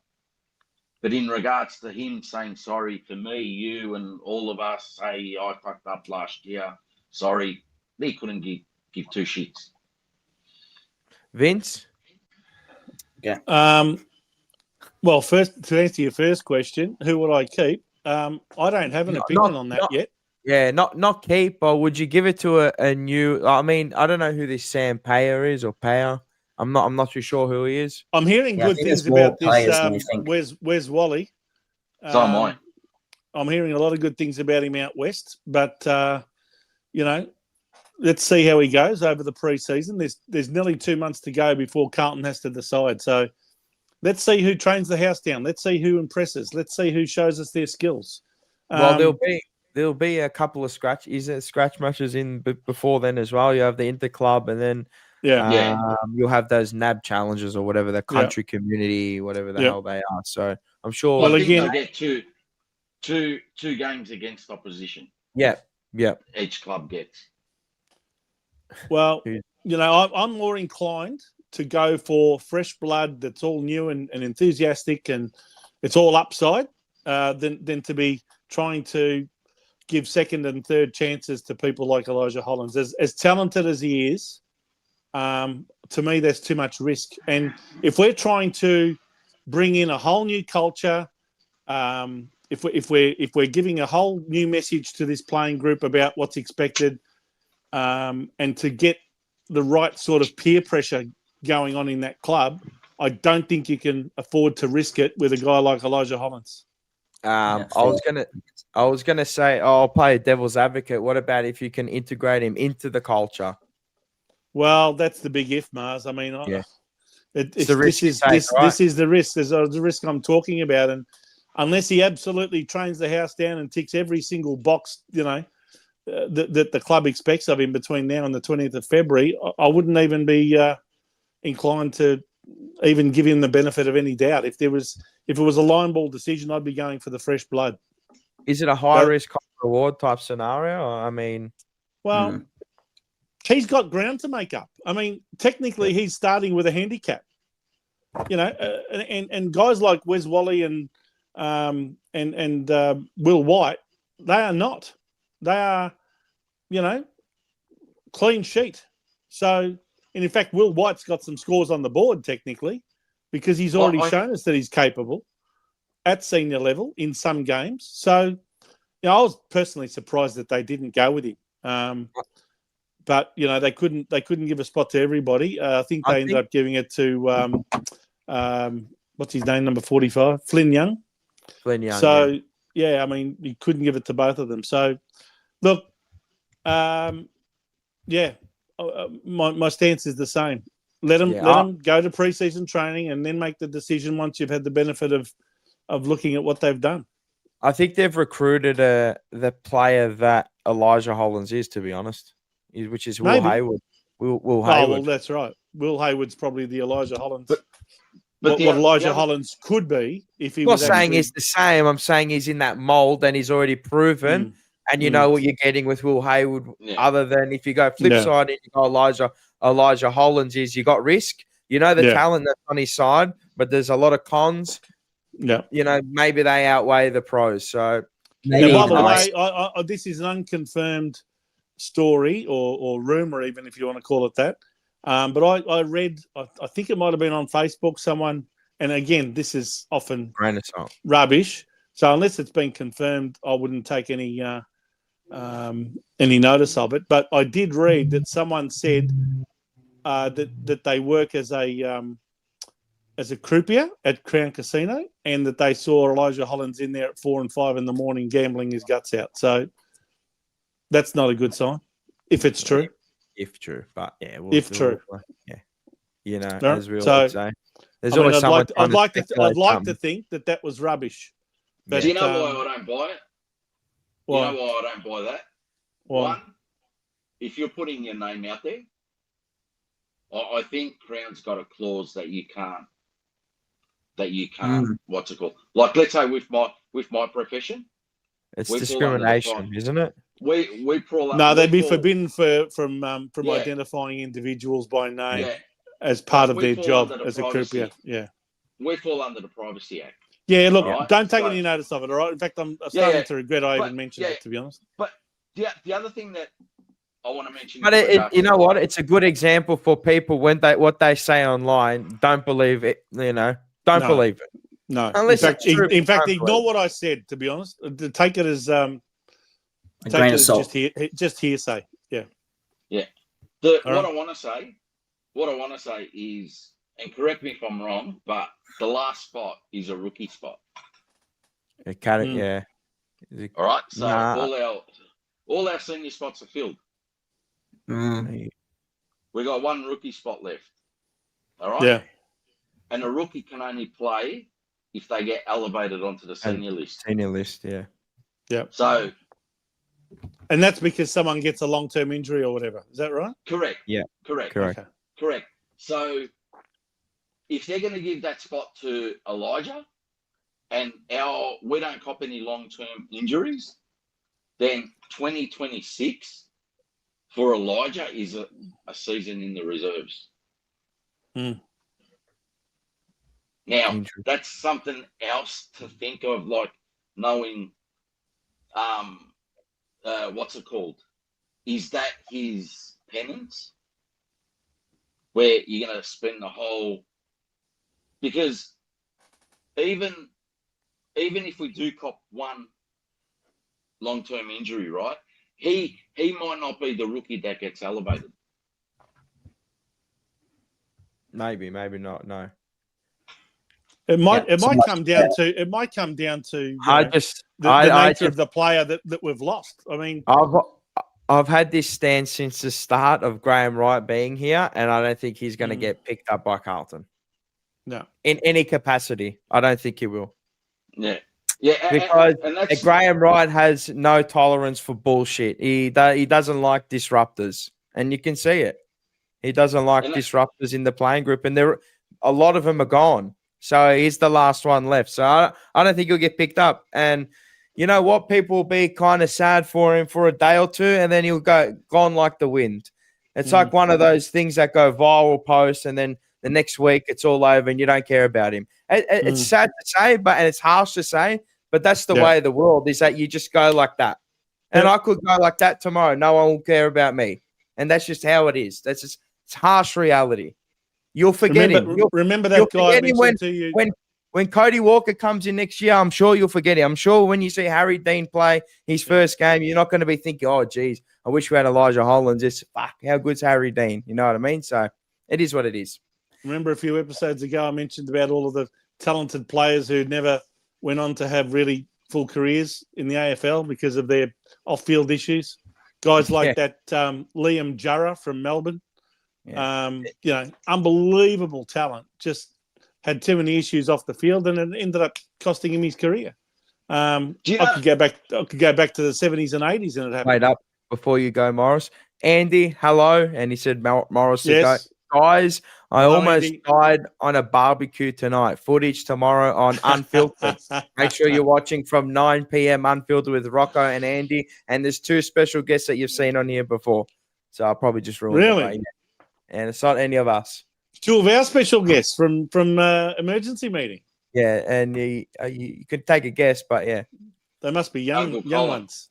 Yeah, Uncle Colin. But what were we going to say, Morris? Yeah. No, I was just going to say probably one of the most talented footballers that I saw with my own eyes. And I thought, I actually remember, and I know I'm going to get laughs at this, but I actually saw him play a few games, and I thought to myself, fuck, this guy's going to be better than Nick Rewalt, right? And like Nick Rewalt was early in his career at that stage, where this bloke was he was a forward, could play in the ruck, but it was more of that mobile Nick Rewalt type, but was an elite below his knees. Did he play at Carlton? Played at Carlton. Oh. All right, let's see if the chat can have a guess. Before you tell us who he is, tell us who you think it might be in the chat. Lawrence Angwin, we've had a guess with. I was thinking it's Lawrence Angwin. That's what I was thinking, Off the bat, bang. He was an absolute superstar in the making. Had all the attributes to be anything. Didn't we take him off Adelaide's hands? Sean Hampson? Yes. I'm pretty sure we took him off Adelaide because he was a problem over there too. Yeah. Yeah.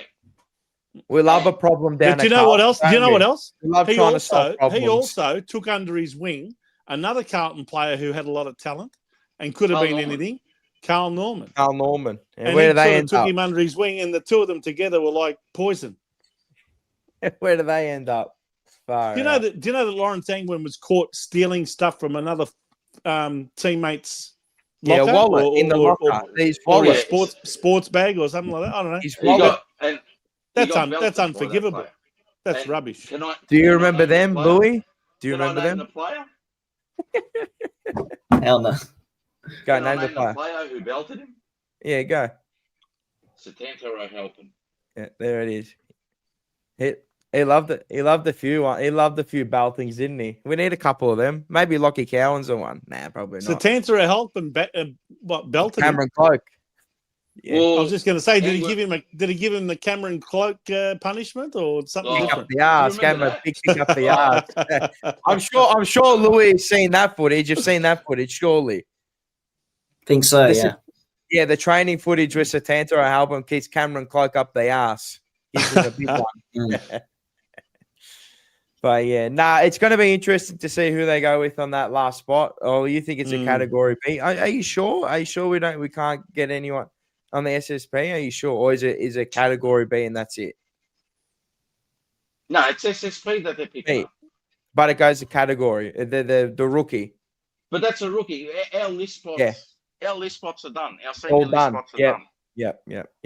Knowing Carlton, if it wasn't done, they would have picked someone else up on draft Correct. night. In draft, yeah. And that's what I was speculating on the draft night is that do they go the 2 or do they go with 3? If they went with the 2, well, then they go either with like a Will White or someone like that. Have they issued Guernsey numbers to all of these new recruits? Yep. Yeah. Yep. including Will Hayward and I can go through them. Ben Ainsworth, etc. Yeah, Want me to quickly go through through them?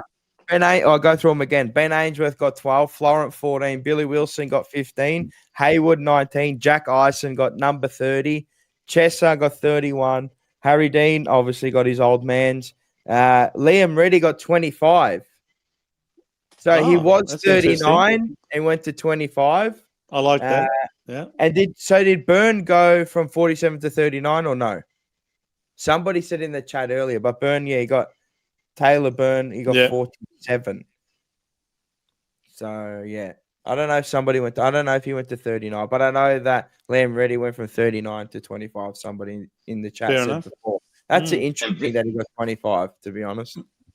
Vince, was I spot on with my mail? Yes. Burns got 39. There it is. Yes. No, I've got to hand it to you, Morris.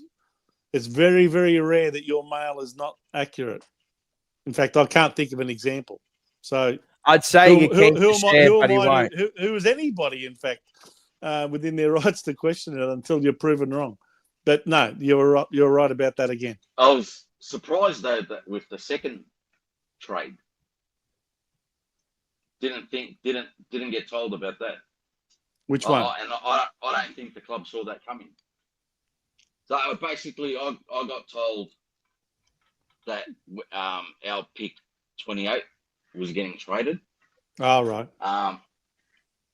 Didn't happen. But no, it did happen. No, it did. Happen. It did happen. But I was surprised when we traded our next pick with Brisbane. I thought that they must have thought that Ison would have been snapped up. Nah. Remember what I said? I'm reading some interest. Past 30. Like, who's going to get him? Yeah, but I think some people had him in the top 20. I'm like, how? He got rated at, I think, 26. But where he got picked up isn't obviously where they actually rate him. They think he's a higher pick. Yeah. No, I'm saying for the chat.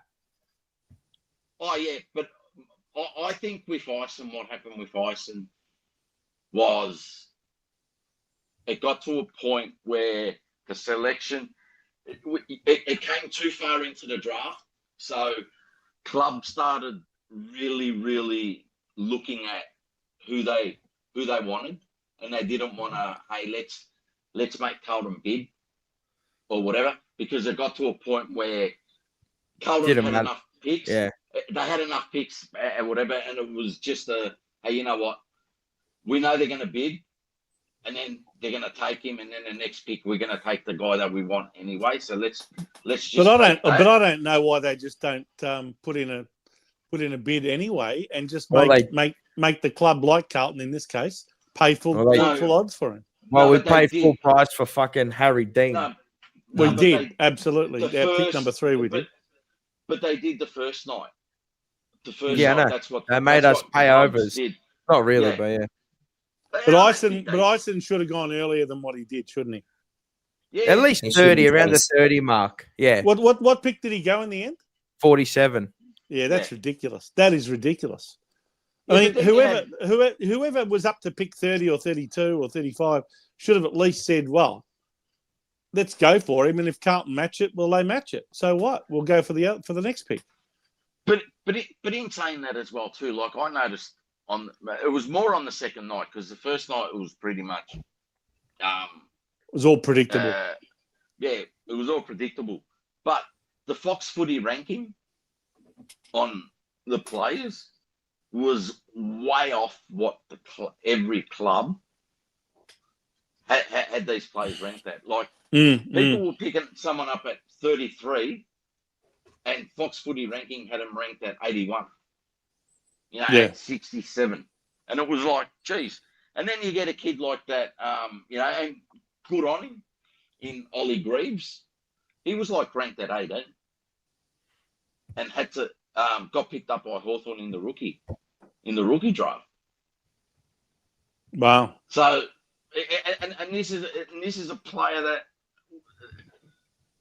I mean, like, I even thought to myself, like, and I want to pose this to the chat as well too, right? Because the next day I thought, why didn't we do this, right?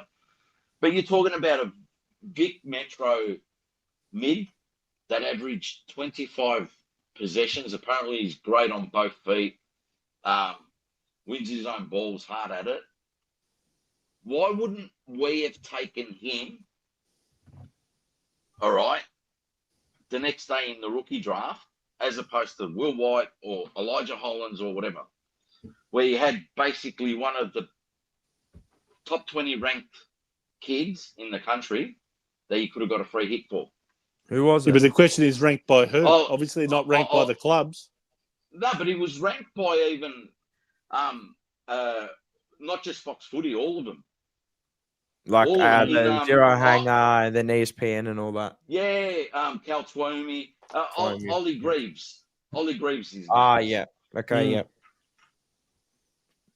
Oh, yeah. Interesting. But we got next year we hold what is the first round pick, obviously our own in Sydney, North Melbourne second rounder, Gold Coast second rounder, and Brisbane's third round pick. So We're going to have a big hand in the draft next year.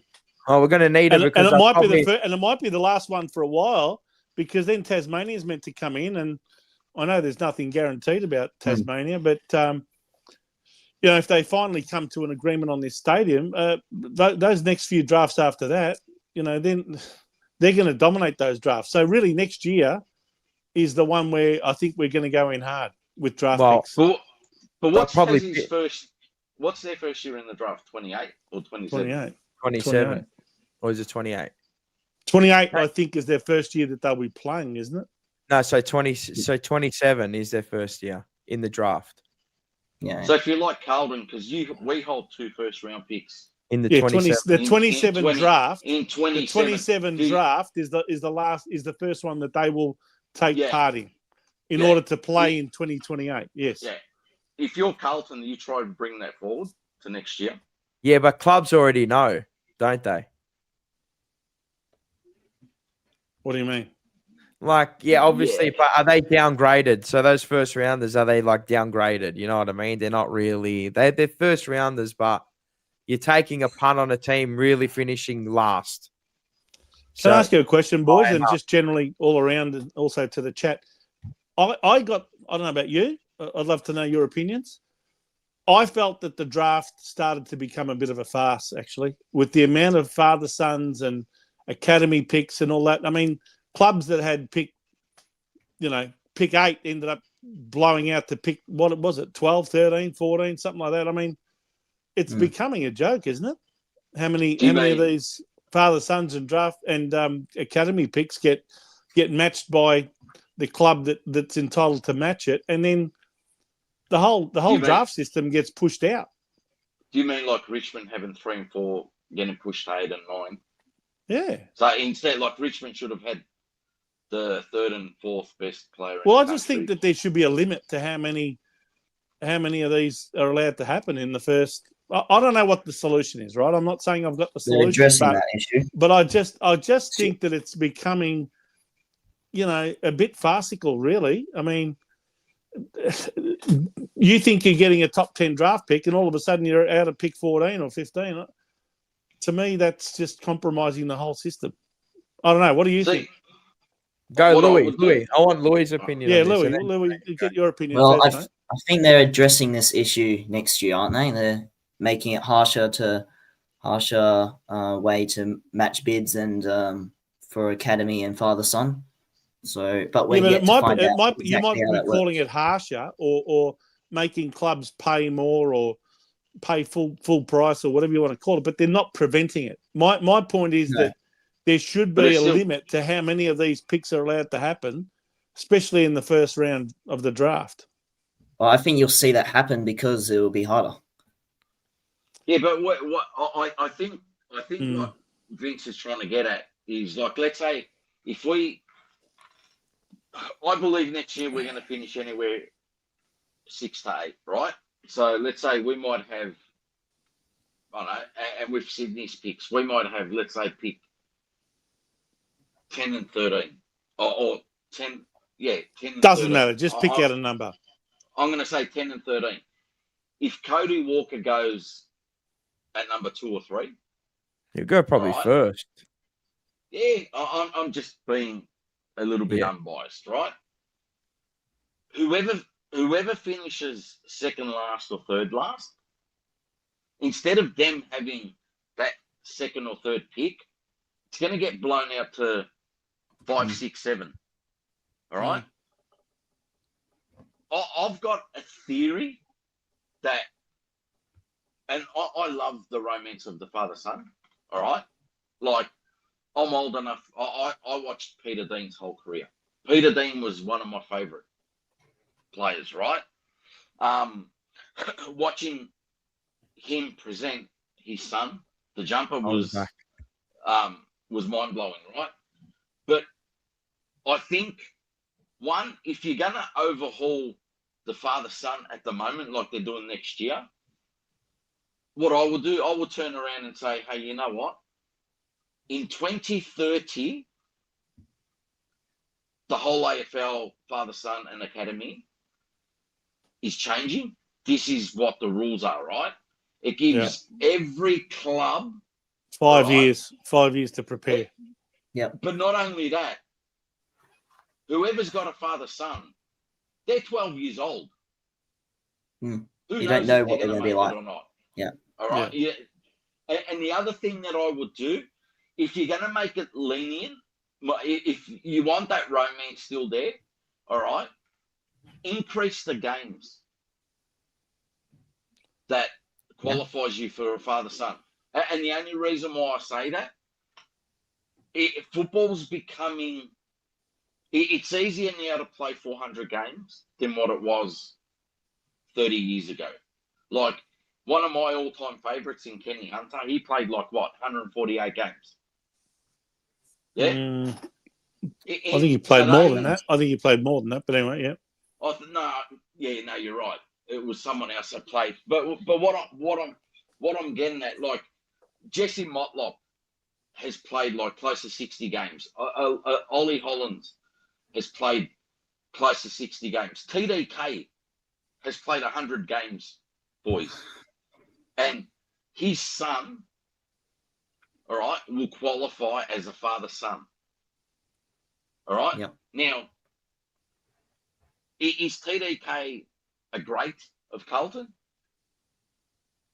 Does that make...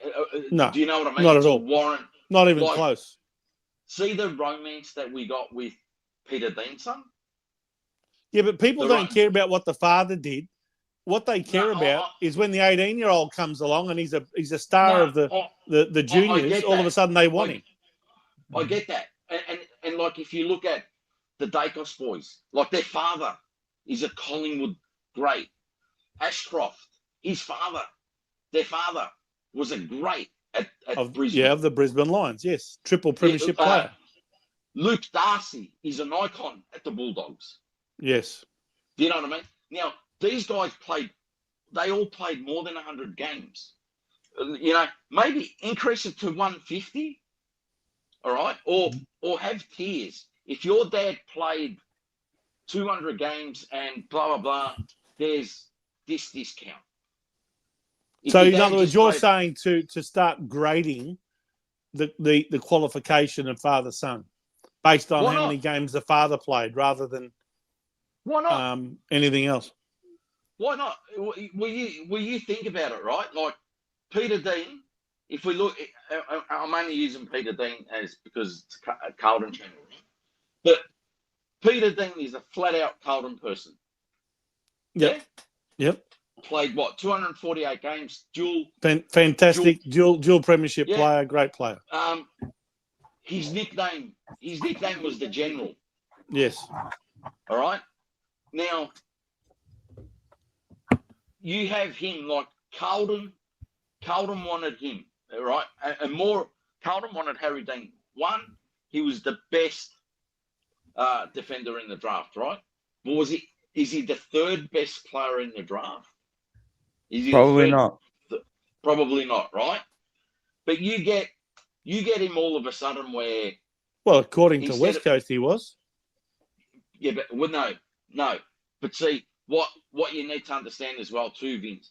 They bid for him, and if we didn't match it, they were going to be they were going to be stuck with him, so to speak. But by West Coast matching that bid, Just force our hand. all right, No, they didn't match the bid. They made the bid. They made the bid. We matched the bid. We matched the bid, but it also brought their picks closer because we had to give away picks. All right, we had to use our picks to chew up. We chewed up picks to get pick 3. Yep. Does that make sense? Yeah, but that's the price you pay. If you want the father-son and someone's bid for him, you've got to match it. I've actually got one thing I want to say actually on this. Should you only be able to match a bid on one NGA and one one father-son or an NGA in the draft? Yeah, but if every club does that, that's still 18 father-sons potentially and 18 NGAs. Yeah. So there's 36 picks you've just I know, but then potentially got. Yeah, no, but you only shoot. It's only one. It's only one you can only pick for. Only one. But then you shoot the whole thing that the AFL want to do in regards to growing the sport around the country. And I know that. It was like with Gold Coast picking 5, right? And you've got people saying, "No, how did they do it? How did they do it?" But it's years in the making, and it's and that's why in last year's draft, when people used to say Gold Coast is trading. Why are they trading? If you remember, Gold Coast went heavy last year in getting rid of their picks then for this year. And they stock loaded on picks, and they also lost a few players in that to get picks as well too. But they did it beautifully in regards to that. And the other thing where it can bite you on the ass as well too, but West Coast, Troy Banfield's son. I know. And then, it's a bit of shit. Yeah, and the reason why St Kilda West Coast couldn't bid on it, they didn't have points. Yeah, because of what the Harry Dean pick. Yeah. Yeah, so I stuffed them. No, it's an interesting point of view. Don't worry, give him 2 years. He'll say he's homesick and he'll want to go back to Perth. 100%. They'll just develop him in a way that they probably shouldn't be developed. It's an interesting point of view, but I can't. I can't wait to see Harry Dean play, and Ison and Taylor Byrne if they get their chance in the ones. If not, I'll be watching the 2s all of next year as well. What do we know about Taylor Byrne, by the way? I mean, member for 32 months. Member for 32 months, and he keeps going. I think he's the longest or second longest. Harry Dean, a champion, he's lean and wipe Charlie off the floor like Mr. Sheen. I love it. That's a good one. I can't wait until he stands over Charlie Curnow opening round. Just stand on him, that dog. Well, he's not a dog. He's a rat, a dirty rat that he is. West Coast obviously didn't want Banfield, otherwise they would have got him. Maybe. By the way, Mars, I got some breaking news for our audience. Here we go. North Melbourne's champion, little number 7 midfielder Ash Riddell has won the AFLW Best and Fairest Award. They're in the grand final, aren't they? And you know what? There was a game where she got 45 possessions, and she did not get a vote. She did a Greg Williams, but she still got enough votes throughout the season to win. So well done. She totally deserved it. Yeah, good stuff. There's a lot of people there at Crown celebrating the AFLW Best and Fairest tonight. Look at this. Ciao, Rocco. Ciao. How are you? You're on mute. What's happened? Rocco, how are you, mate? Wait up. Give him half a second. Yep. He's just turning it on. He's just learning technology. Yeah. There he is. I thought I'll bring some youth and some calmness. I was just saying, I wrote a message. I mean, you should let Morris talk a little bit more. We don't hear enough from him. He said, I love the sound of mine. Are you being sarcastic, Rocco? Jokes never get old. You got anything? By chance? Anything? No, Rocco, anything? Have you ever got anything positive to say about me? Not about you. Huh? Not about you. Who's it about? I got positive things about other people. It's you that I've got a problem with. Okay, so why don't you be a man and fucking ring me? Yeah, I mean, Good it's chat. tough, isn't it? I've messaged you about a lot of things. I've messaged you, and then you stop talking to me because you don't like my answers. You want to get into that? What have we just walked into here, Mars? Anyway, let's talk footy. You excited? Harry Dean and Ison, the Bison, and Taylor Byrne. I haven't thought of a nickname for him yet, but I'm sure I will. But yeah, I think we did okay. We got what we wanted. We got exactly what we wanted. I think that's what we were going to do. That's what we were aiming to do, and we got it. So I don't think anyone could be upset about this year's draft at all. And Harry Dean, yeah, of course, man.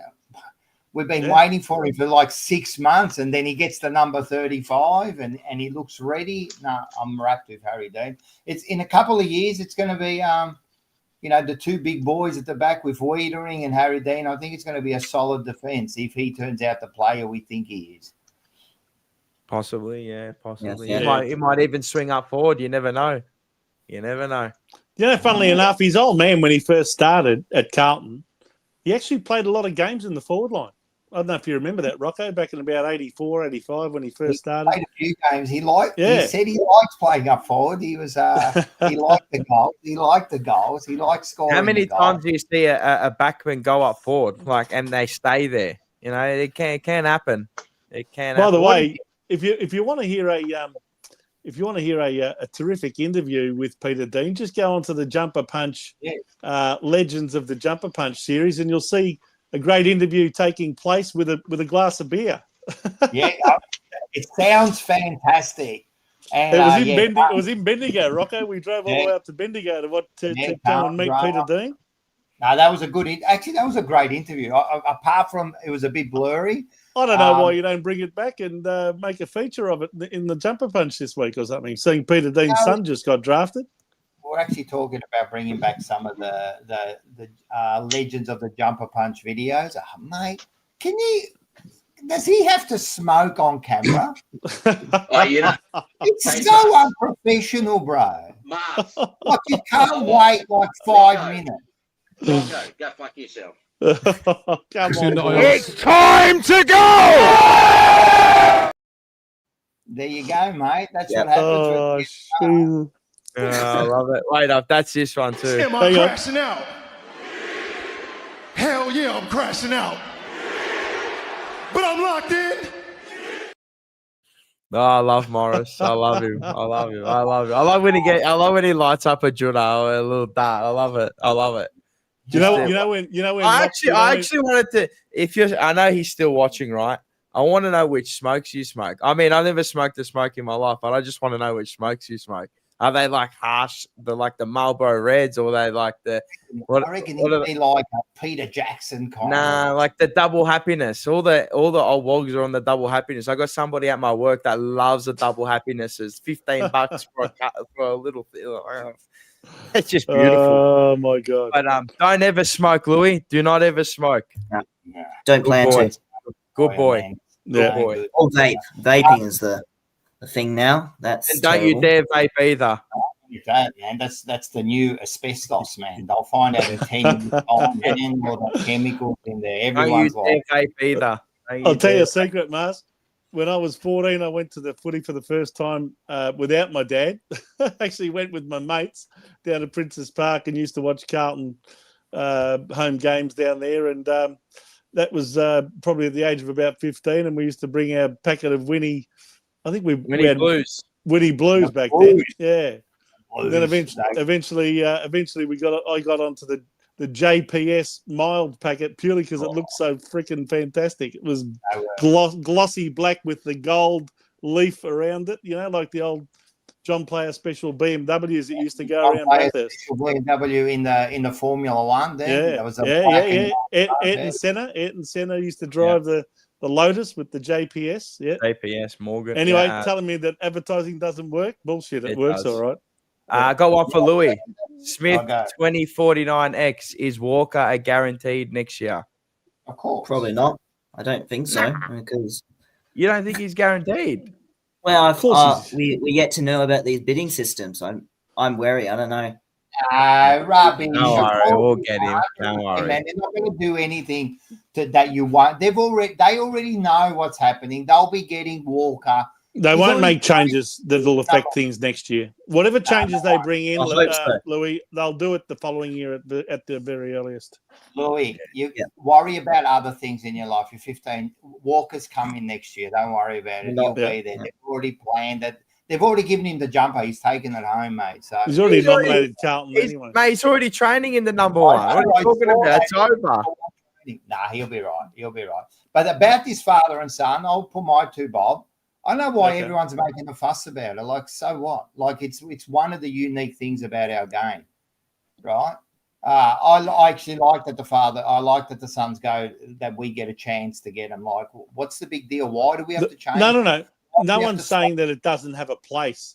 The point I made, Rocco, is I started to get the feeling that there are so many father-sons and academy picks that are all shifting the draft out. So all of these players are coming along and they get, the bids get matched by the club who is entitled to match it.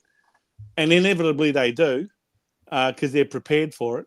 And all of a sudden, who used to have pick 3 or 4 is now out to 8 or 9 and all that sort of thing. So I just wonder whether it's compromising the integrity of the draft. No, how many are really affected every year? Like how many? We might have had a couple of extra ones this year, but normally, what are you going to get? Not so much father-sons. I think it's more the academy picks. NGA. Yeah, maybe Mars came up, but that was actually not a bad point there, that you get to pick either one or the other, so it kind of stops it doubling up. Maybe that's a way, but I think with the academy, because what is the academy? You get them from an early age. You got them in an academy. You kind of put all your first pick. Because you put the work into them. Yeah, I think you deserve a chance to pick them up if you put all that work into them. You know what I mean? Yep. Maybe there is a way, and I think Mars's one might be the one. I reckon that's a good idea. You get either one or the other. But normally in a year, how many is there in the top 20, let's say, father-sons? 1, maybe 2. It doesn't push it out. But then you get the academy, so we've probably got to work something out there. But maybe that's the issue there.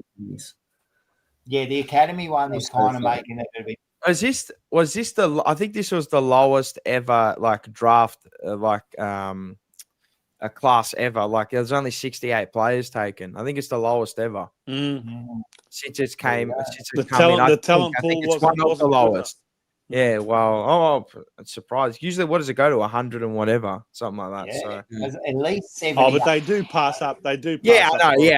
Yeah, only 60 were picked. So there you go. Only 60 players were picked out of the national draft. I know Bucky's son. He was pretty. I was reading his stuff on Twitter. Bucky, my blue heaven. Shout out to him. Did he get picked up or not? Nah, he didn't. He's a bit. Yeah, he's a bit salty, as you would as a father. You put in all that work as a kid to get overlooked, and there's so many spots there that you got a lot of plotters just jobbing away on lists, and And the other thing is too, Mars, don't forget, there's a lot of players that get picked up in the draft, and they've got 2 years, and a lot of them don't even get to play a senior game. No, what is it, like 80%? A lot of them go through 2 years of playing VFL at best. If they cop a season-ending injury, there goes 1 year. I could go through a whole host of names at Carlton that we picked up in the draft, and they never even got to play a senior game. Guys like Dylan Diogo Rainbow, for example, who then went on to have a really good career at VFL level with Port Melbourne. I mean, I don't know. Some players are really good at VFL level. They just can't quite make it at AFL level. This is a good one. Petra Khan. Cody moves like his old man. Uncanny. Yeah, he's got the same running gait. The exact same running gait. In fact, it really reminds me of Andrew. Those high knees to get going, and those high knees that pump up. Really, it's really interesting. If you want to see what he's like, watch Andrew Walker's very first game of football in May of 2004. And it was against West Coast, and he got 27 possessions in his first game. Nearly took the mark of the year. I was right there, Vinny. I was right on that wing, mate. I was right when he took that mark. At Prince's Park, Rocco, we were all there, and we're all like, wow, where's this kid come from? So he was the number 2 draft pick. It was the number 2 draft pick in 2004. 3, I think it was. Eagles. So We got him because we had a priority pick, didn't we? yeah. Yeah. Yeah. Thank that's why God. Otherwise, Yeah. we got disqualified from all the drafts and everything because of those salary cap breaches, but we won't bring that up again. But you know what? We're still in the same predicament as we were 20 odd years ago anyway. We won nothing. I know.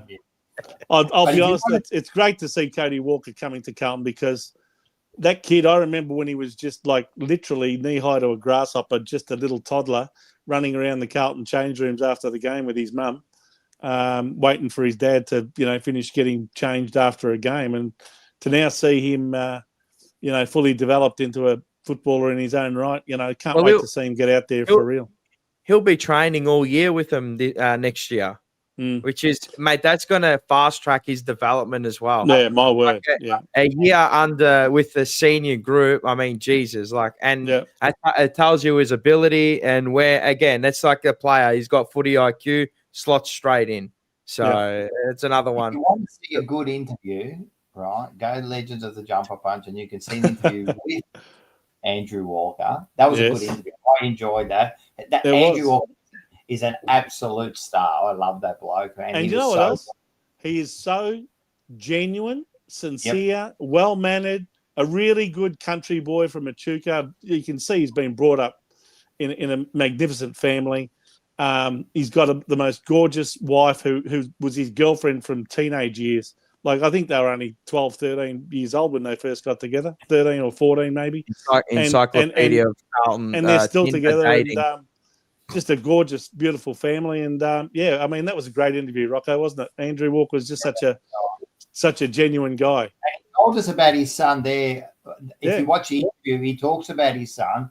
And he talks about how he's broken all his records as a junior. He broke his, Cody broke Andrew's records all as a junior. So it's not like you're thinking, is he going to be good? He's going to be good.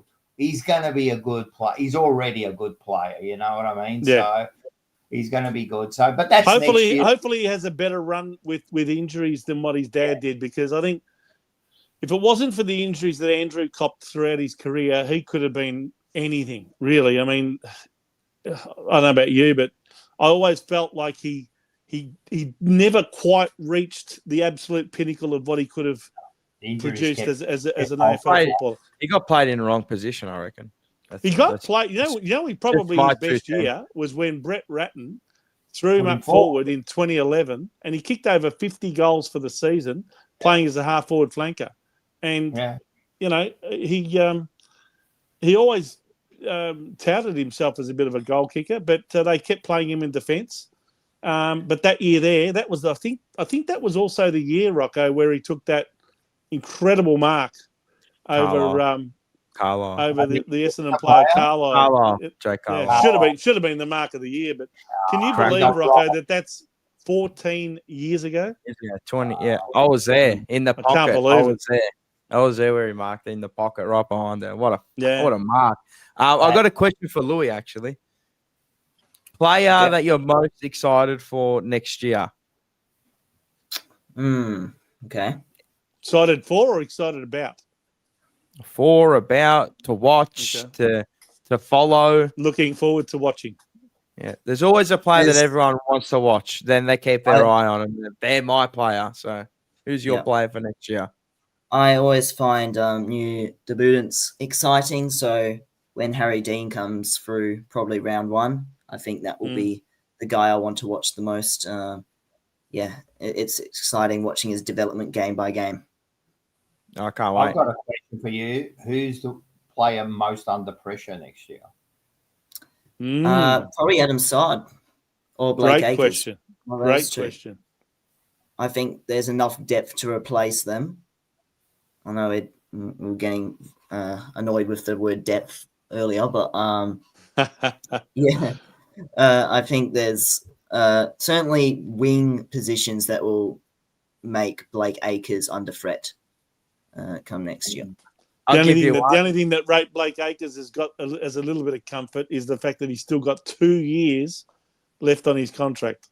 I'll give you one, the most under pressure player, and he'll be gone by the end of next year anyway. even if he kicks 30 or 30 goals. Zach Williams. Bye-bye. Hack Williams. Yeah, he'll be gone. You reckon, You reckon he'll be gone? I think they'll just. Yep. If he gets 30 or 40. You don't think that they might do a McGovern and say, righto, you've got to slice Yeah. your salary in half or something, and we'll keep you for another year? Or What's he need to do? Nah. what's he need to? Yeah, what does he need to do to justify a new contract in your eyes, Mars? Well, 20 games next year and kick over nearly 40 goals or 35 goals. But good luck. Good luck. He's played us long enough. I mean, all I hear is road noise and it's just black in that image. But Wait. all right. Who's that? I'll bring him back in. Only Motlop. A lot of people are going to say, and also this one. But I think Yeah, I think that's already written. That was written on the wall outside Prince's Park. So yeah, but I think Balenciaga himself, he's a most. Well, do you know what? Apparently, he's being paid next year in a 1.4 million. 1.4 million. 1.4 million. 1.4 million. Sickening. Sickening. He's got no worries about cost of living next year. Sickening. See, I've had I'll enough. tell you what, whatever his manager was on, he should have doubled his commission for that contract. He's done all right. All right, you ready? Yeah. What, bro? What a lupsy, bro. You just got a fresh haircut. Real shit. I wasn't gonna jump on, but I heard you say who's like a player you got your eye on. You know a player who I got my eye on, bro? I don't know. Motlop, bro. Jesse There it is. Motlop. I'm telling you, bro. 35 plus goals a year. 35 plus goals a year. I promise you, bro. Real shit. All Australian year next year. I'm gonna manifest it. If he doesn't fucking do it, I don't know. I'll shoot myself. Well, you want to talk like that? He's one that's completely under pressure too, man. He's not. He's got 2 years. He got 2 years. He's not. Yeah, but Mars, if he has a shit year, they might trade him to Port Adelaide for Zach Butters. Yeah, and then he's got all those small forwards now. We've got a plethora of small forwards now. I don't know if they're all good. They're all the same. They're all average. Yeah, Where's so Wally? He's got a bit of pressure on him too. But Jesse Motlop isn't average. He's the A grader out of all of them. Trust me, cuz. Wallah, he's the A grader. I agree with Louis that Sard is under a lot of pressure next year because if he doesn't perform, if he has another year like this year, he can wave goodbye his football career in the AFL, I reckon. Atush is on the gear. He's lagging like Motlop goat. Mars gone all Rain Man. I reckon the player under pressure is it's not his fault, right? But it's Jagger Smith. Mate, the pressure people are putting on Jagger Smith is going to be incredible next year, man. So and that aspect, yes. Not that he's, not that it's going to like. The kid's 19. He's never played a game before. I mean, we should give the guy a break.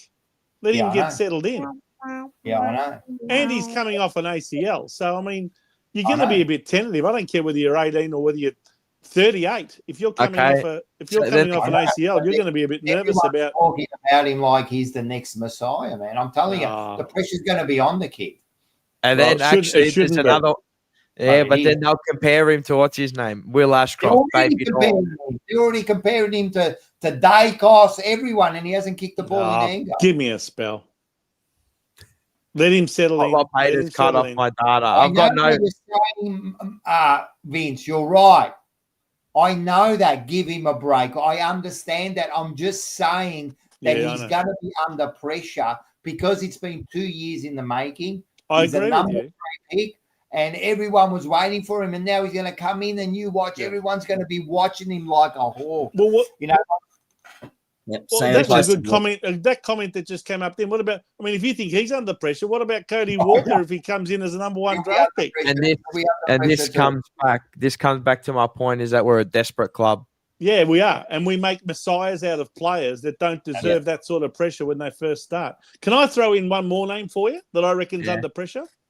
Even though he's got another five odd years, or maybe 4 or 5 years left on his contract, Harry Mackay. Mackay, yeah.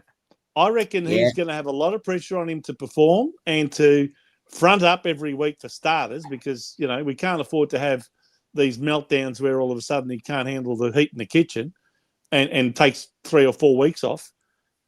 He's going to be under pressure to perform as a key forward, because if he doesn't, and the rest of the forward line doesn't function, he's gonna have a lot of people pointing the finger in his direction. Harry Dean better win the BNF next year, 100%. Wait, am I making my prediction?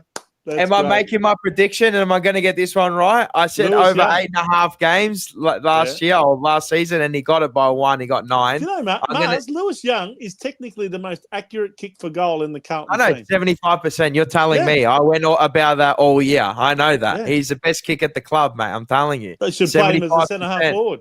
Play him centre-half forward. Wow, you took my thunder. What I was going to say is that you could see him up forward next year. Yeah, I reckon you could see him up forward next year. Especially if Harry goes down.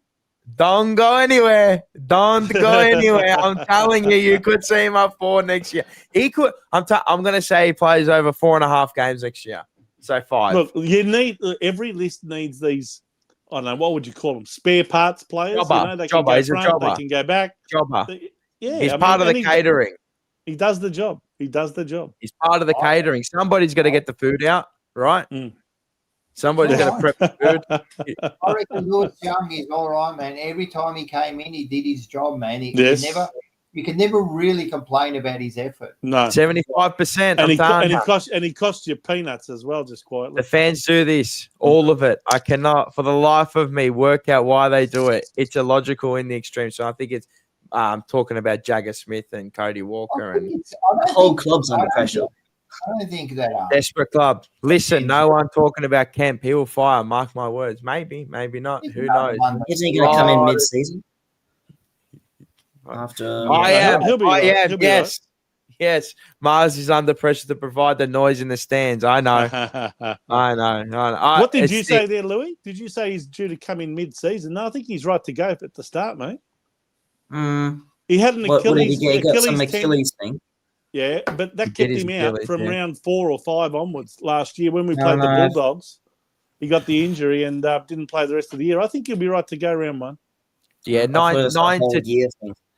That's a 9. It's a 9 to 12 month injury, depending on how you recover. With no mishaps, you can get back within 9, just depending on your recovery and how quick you recover. Yeah. I agree with that comment too about Kemp. I think he's potentially another sort of mobile forward who can really run and jump and take a good mark and kick accurately for goal. So why not?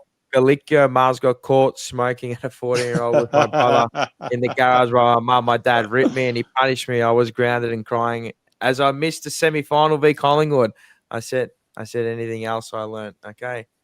That's a bit of stiff shit for you. Kemp is ready to go. You know what? I don't feel sorry for you, Rob, because I've never seen anything. So I don't feel sorry for you. Because you've seen it all. Does Nick Haynes keep his spot with Harry Dean coming in? I think he'll keep his spot. Yeah. It's how they play that back line, the mix, and what they want to go with. I told you he could be swinging up forward too, Harry Dean. There could be moves that you never seen or never think in your life, because Michael Voss is prone to this. The square pegs round holes football club. I'm telling you. You're right. It's Voss who's under the biggest pressure. For him, next year is all about. He's got to show results next year. He has to. He's got 1 year, but the team might not be capable of showing results next year. It might not be at that stage, So he's the one that's under pressure. How does he play this? Can I ask you a question about that? Can I ask you a question, Rocco? Yeah. As you assess our team, right now, we've had a few changes. We've seen some senior players leave, like DeConning and Silvani and Kerno. 13 list changes. And we've seen some new blood come in. Now, is this team, in your opinion, ready for that sort of expectation of performance for next year? I mean, should we have a coach that doesn't have that sort of pressure on him, in the final year of his contract? Could he make decisions purely in an effort to protect himself? Could he make decisions that are contrary to the best interests of this team in terms of their development?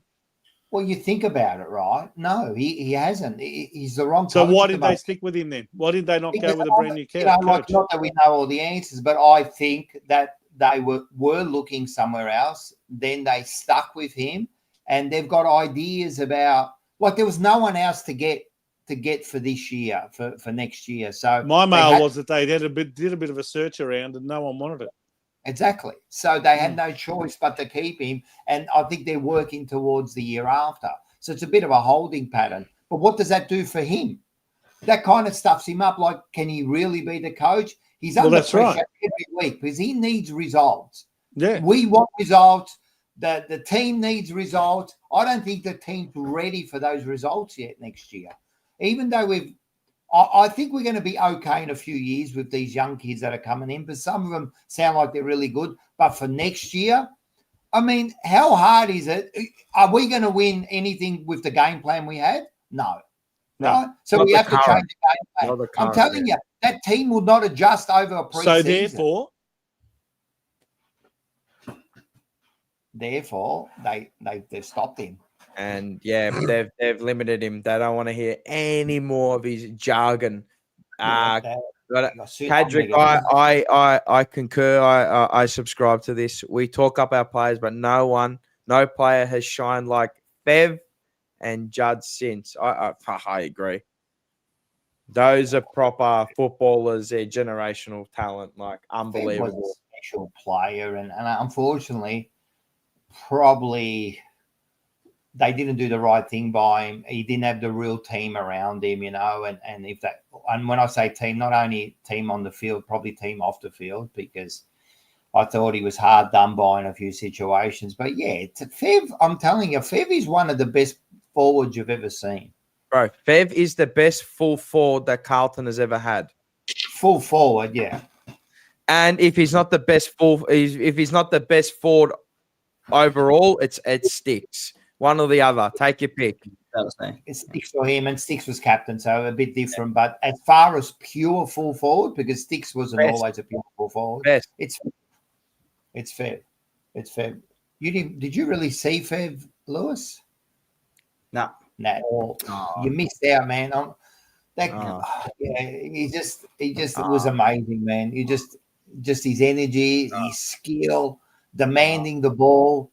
You know, like he knew he could win a game. He knew it. Like, we haven't got those players that know it, that know. Like, Sticks was another one, right? I'll explain something to you. People like Sticks and 6 a week, 7 a week. They demanded the ball. They knew they could win the game. And you need those sort of players as leaders. And even though Fev wasn't captain, he was still a leader in the forward line, yeah? Who have we got in our side now that you can say, you know, demands the ball and know that you can win it off his boot? Like, we haven't, I don't know. There's no one really there, you know. There might be a few half-assed there, but Newman and Wiedering are quite vocal, but I know they're not obviously down they're back forward them. line. They're not there to win the game, you know. Like, you know, they demand the ball. They're a different bloody breed, mate. They're a different beast, those kind of players. He's got a case. He's got a case. You forget Betts. Yeah. We don't forget Betts, but he was the magician, but Fev was a pure out now full forward. If you needed 7 goals a game or 6 goals a game, you needed a bag, you know who you're calling. It's the Loosh. It's Fevalenko. You're like, mate. We're not forgetting about. You're right. Eddie Betts was another one, but he's purely at Carlton, and he played majority of his career, 99% of his career at Carlton. And even when he went to Brisbane, he killed it too. So yeah, 50 goals in like 20, like 15, 16, 17 games. 17 games, 18 games. Yeah. We'll get to the back end of this because we're nearly. Sorry, boys.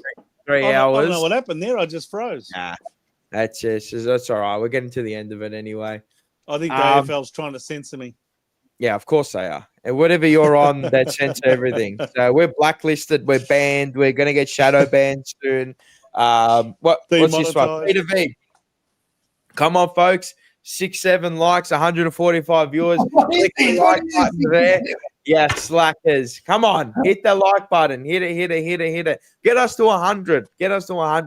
And I'm not saying I'm not getting to 100 to end the show because I need to go down and enjoy some quiet time and get off a computer screen for about, I don't know, maybe like 10 hours. When are you heading off to Japan, Maz? I am going on the 12th of December, and I can't wait because I go for a month. Oh, wow. You're going to spend all of Christmas and New Year there as well. Oh, I can't wait. I can't wait. Well, it should be fantastic. I should say we can't wait. So I've heard that New Year's in Tokyo is pretty spectacular. Yeah, it's fun. It is. It's fun. Yeah, it's the best have you place, been there before at New Year's? Have you? Yeah, I've been. Yeah. Well, at least you're going to be able to walk the street without having to. Go in Italy. Where are you going? Yep. Sorry, Vince. Everywhere. Hit the like button, you lazy bastards. How long are you going for? 3 weeks. So bravo. Good stuff. I won't be able to do any of these live streams or posting. Fine. So I'm sure you can. I'm sure I'll hit a time. I'm sure we'll be streaming late into the night. So it's like a 9-hour. Yeah, I know. You have Italian background, Louis? Partly, yeah, but also Greek. Okay. Very good. Greek. We're learning things about Louis on the jumper punch. I like it. Greek and Italian background mixed. That's there it good. is. Yeah. There it is. Lana Owens, Mars, my niece is there, still there and loving it. It's one of the greatest. And if you want to go, any time to go is now because the exchange rate is Mickey Mouse. You get some money back. You never get that back with the Australian dollar. We're the weakest to anything. So it's disgusting. I mean, you'll know, Louis. You lose half your money going to Italy. The only places that the Australian dollar stacks up pretty well in is places like Thailand and Indonesia. Asian countries, correct. Again, hit the like button, you lazy bastards, as Lana Owens loves to put it. Hello, Lana. Hello, nice Lana. To see you, Lana. Hello to the family as well. I'm sure they're watching. Peter V. Good to see you, Peter V. So appreciate you joining again, guys. You know what tomorrow night is? It is Rocco and Andy for Unfiltered at 9 p.m. Tuesday night. Get around it. Make sure I'll put up the link tonight. Actually, I'll make it. I won't be a lazy prick. And then Glory.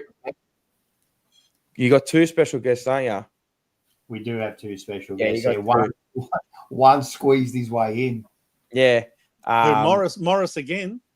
Nah. We're going to get Morris on, but he won't be on tomorrow. Morris is going to abstain one night. Only Carlton. You got. Oh, here we go. You can plug.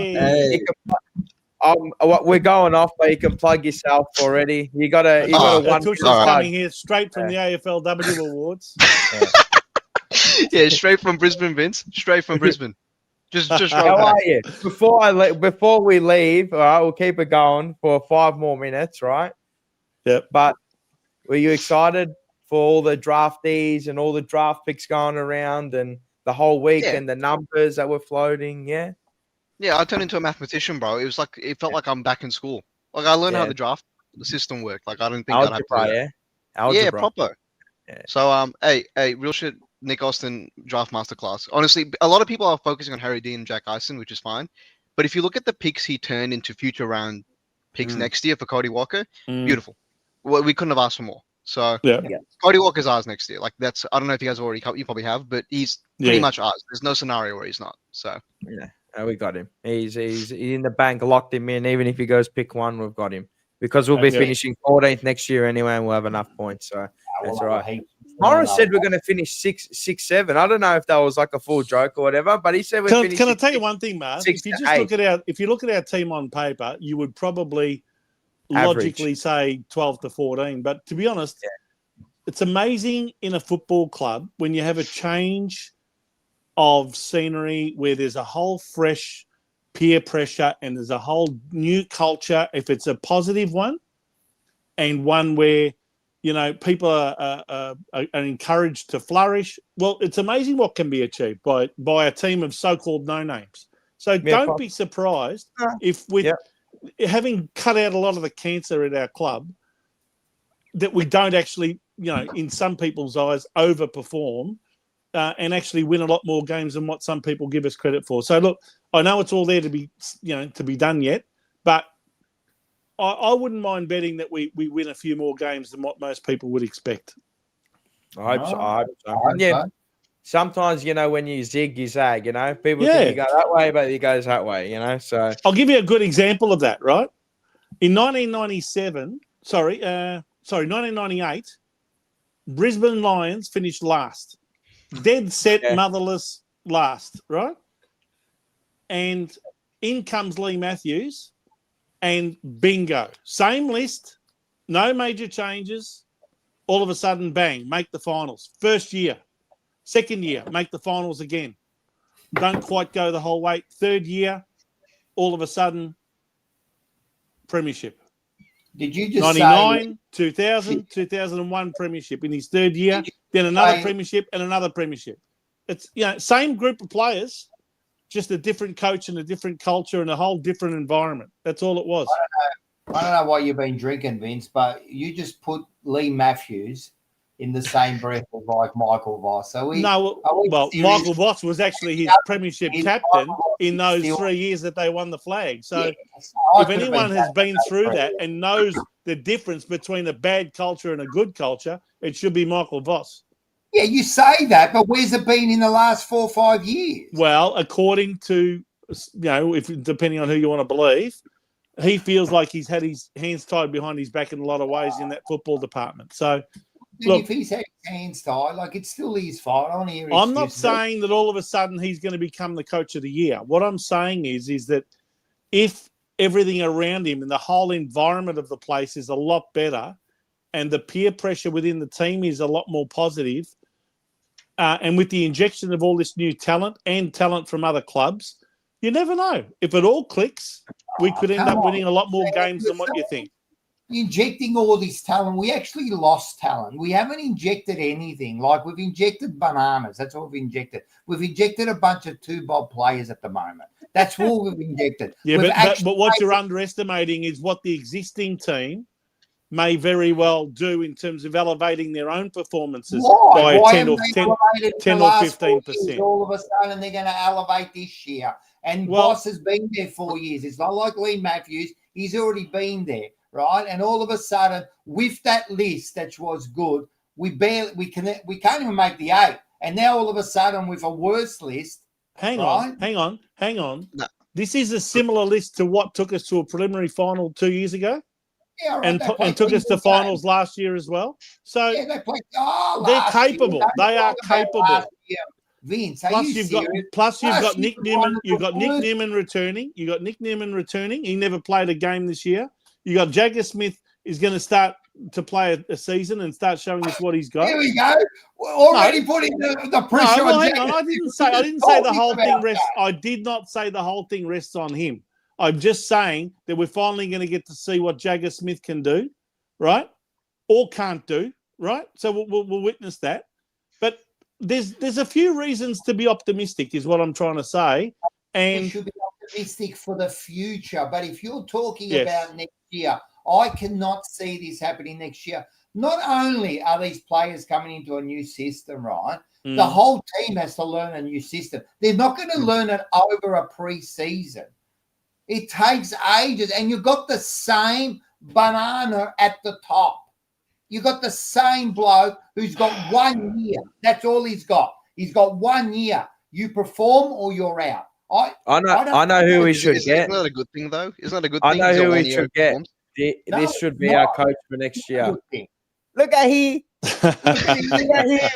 Dinosaurus, look at him. It's not a good thing there, Atush. It's not a good thing. Why? We talk about players' contracts and how if they're on 1 year, right? What do you do next? No, that's bullshit. He's had 4 years, and now he's I get it. I get it. But it's not like he hasn't done nothing in those 4 years, though. Yeah. Listen to me. I'm listening. 1 year, right? How does he play this year? He has to perform. Exactly. He has to perform, or he's gone. He knows that, right? But the team isn't ready to perform next year. I don't. How do you know that? You don't know. I don't know that. I don't know. He's playing a lot of averages. Most likely we're not ready. Right? Most likely we're not. But that's why he's in a bad position. Yeah. Yeah, I do agree. I do think like, he's dead? So you think he's dead man walking? You think he's on a hiding to nothing? Doesn't matter what he does, what he tries, changes the game plan. Doesn't matter. It's not going to work. He's out on his ass at the end of the year. Pass mark, then? What's the pass mark, Vince? Vince, what's the pass mark? Around. What's the pass mark? Don't give me 10. Look, I know that the AFL's extended the finals to the top 10, but to me, if he's going to get another contract, he's got to get us up around the top 6. You got to win a final. Yeah, you have to win a final, at least 2. Like, and he's not doing that. If he doesn't give us the top 6 and he only finishes, say, 7th or 8th, he's going to have to win 1 or even 2 finals in order to justify another contract. And even that, I wouldn't be surprised if they're talking. They still might move him on. They still might move him on. Someone that's there that's waiting that might come in that they want. And that's really technically unfair, because I think most people would say, hey, if he wins you 2 finals like he did in 2023, right, that justifies at least another couple of years. I agree, but I'm telling you, he's under pressure next year. I don't know what he's going to do. How does he play this game? Does he play the young kids? Does he make sure he's building a side for the next? Because I think in about 2 or 3 years, we might be a team, yeah? And that's what I was asking before my screen froze and I had to go off and try to come back in again. I was asking you, is he better off to actually go with that philosophy that, hey, to try and take the pressure off having to win that many games that it gets us into top 6 with a team that's not ready for it? Is he better off to try and send the message that, hey, this is a totally different team now.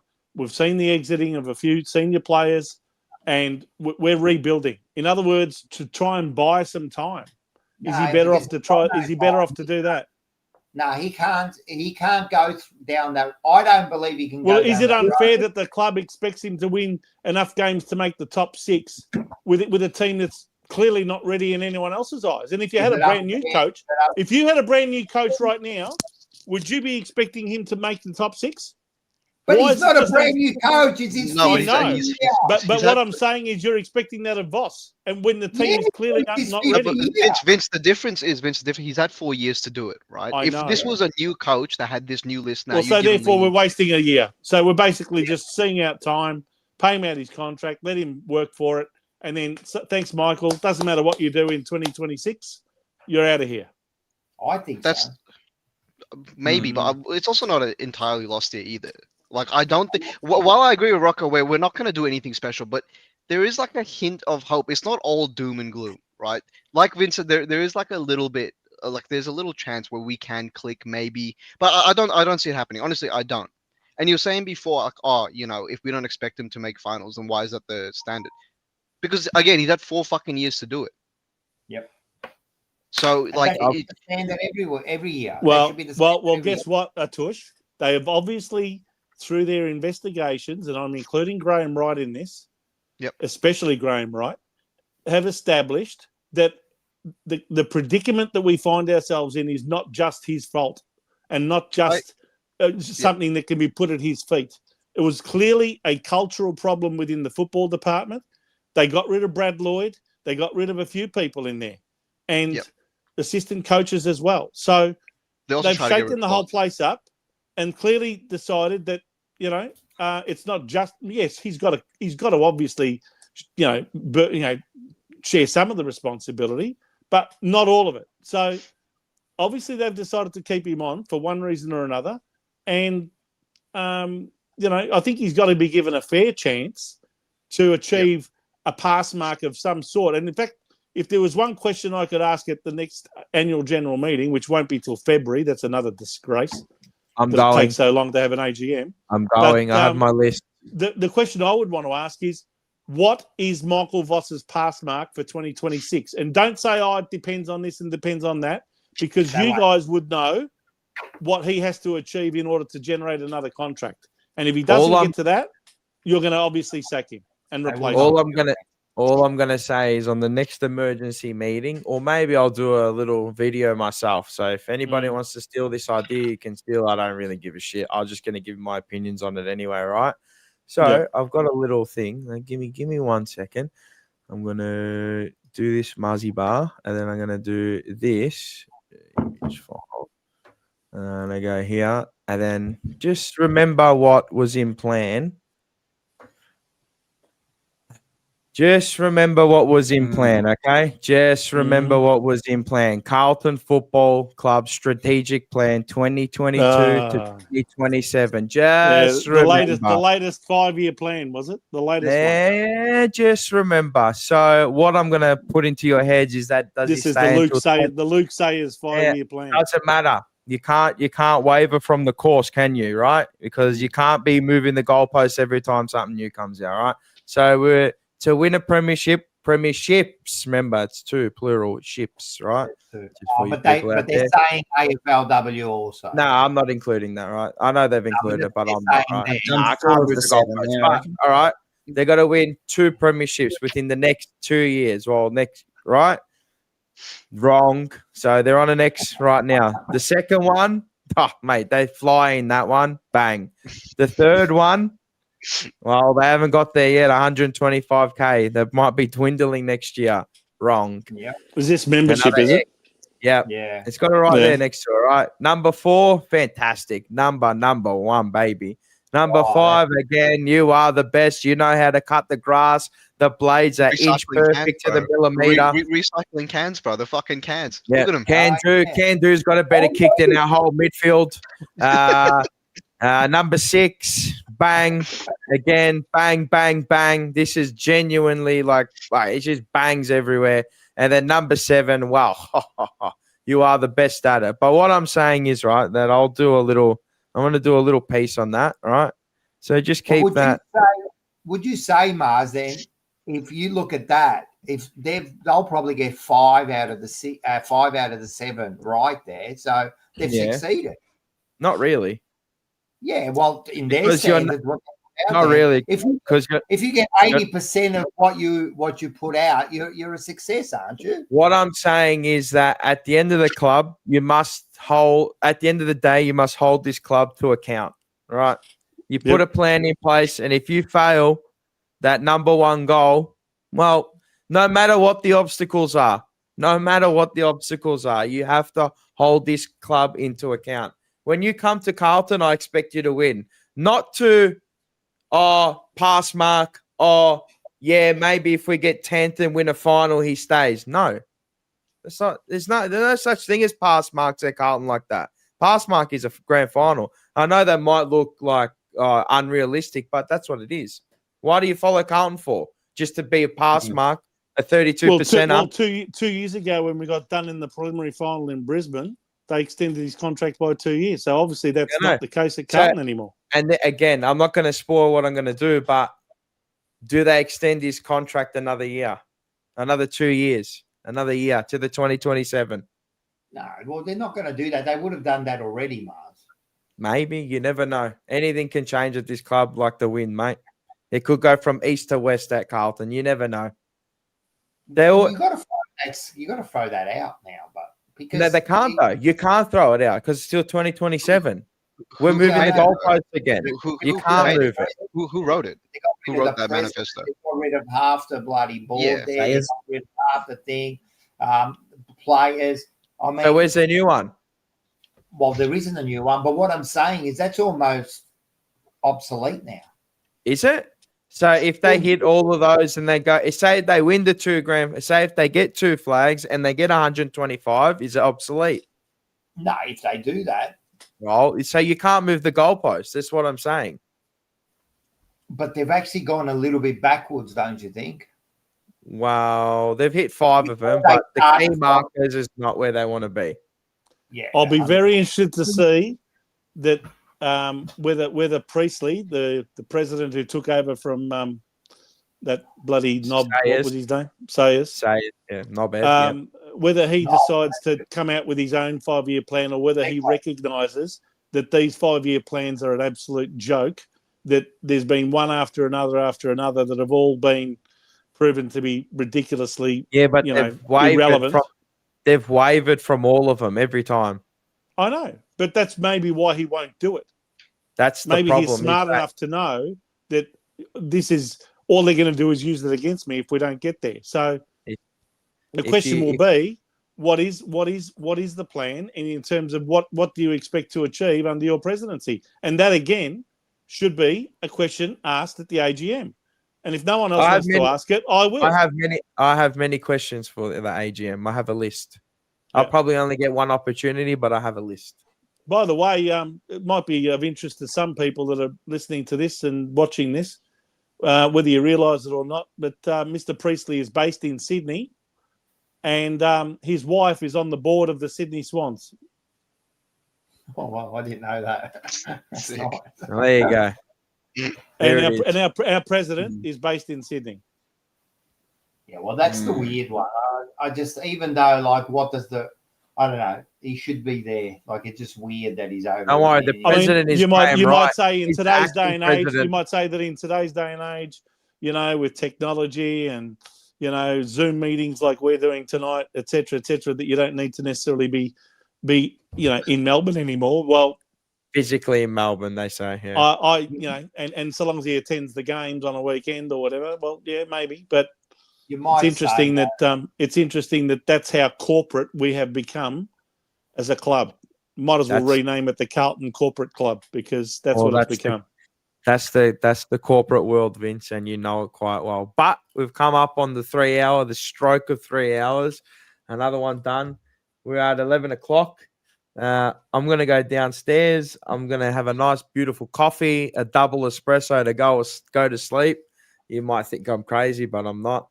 I am actually. Only Carlton, plug yourself, go. I know you haven't had time to speak tonight, but we'll do another one of these.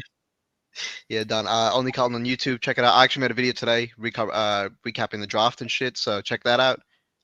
Thank you to Mars for letting me on in the car. So always. You don't have to thank me. Vincenzo, plug yourself. I don't know. You have to plug yourself, but you can find Big Vincenzo on the emergency meeting and Blue Sunday. I think is he frozen? Yeah, he's frozen again. It's time for him to go to bed. You know what it is. You know what it is. You know, yeah. It's time to go. It is time to go. Louis, plug yourself. Plug the boys. Plug the channel. Yep, Carlton Flaggers 2026 on Instagram, TikTok, and Twitter. Per Blue Baggers Pod on Instagram and YouTube, and also Baggers Unfiltered on YouTube. I love it. Rocco, plug yourself. Plug all the channels. Bada Bing, history lessons with Rocco, but you plug it yourself. Go. Well, first of all, tomorrow night, make sure you tune in. We've got a couple of we've got one special guest and someone else. So, all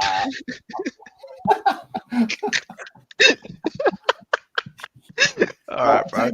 It's actually, I'm looking forward. It's going to be a fun show tomorrow night. So it's going to be a fun show. And apparently Andy almost died tonight, so I'm sure there's going to be a vision of that. He sent us a video. It's going to be fun. So we're going to show that video tomorrow night, how Andy almost died. Yeah, nice. So we'll do that. And, and if you like a bit of history, make sure you get the Bada Bing. This week's show was about Ragnar Lothbrok, the famous Viking legend. So get into that. That's it, mate. And just make sure you keep subscribing and liking and pushing these buttons and supporting us. I appreciate it. Again, everyone in the chat, you've done your job. You played your part well, as you always do. You're like, what? I don't know what you are. You're like our 6th, 7th man, sometimes our 5th man or woman, or however you want to put it. Our 6th, 7th man. Yep. Can I just say one more thing before we go? It's going to be real quick. Brain Rot FC, yeah. One more thing before we go. To all the Poms, put that up, you clacker. Right? What a waste of time you are. Under 2 days, you are a disgrace, right? You come here on the first day, you think you're smart, getting all those wickets. It's a 5-day game, bro. Get on your ship, right? The way you were brought here 100 years ago and go back home, mate. You do not belong in this game. It's not for you. Go and play another game. Go and make your bloody whatever food you make over there, your bloody soups or whatever. Oh, their national dish is a Tush's dish. It's a curry. Is that a curry, is it? England's. That's their national dish. Yep, the curry. No, Yeah, it's it not. is. Cunt, there's fucking beans on toast. Have you seen that shit? Bro. Fucking disgusting, cunt. Go and research. I'll leave you with some Really? research for tonight. All Yeah. right. But anyway, All right. that Glory Hunters on Wednesday night as well. Arsenal on top. Wow. The title will be ours. Marzi Bar will be in London in May because I'm going to see something with my own eyes, and that's glory. That's why I'm hunting the glory. What else is there? And yeah, there'll be another emergency meeting. I'll do a recap. The wrestling show? Yeah, and how could I forget? Bo's going to kill me. Top Rope Wrestling. The links are down in the description below. Make sure you get across. Subscribe if you love your WWE.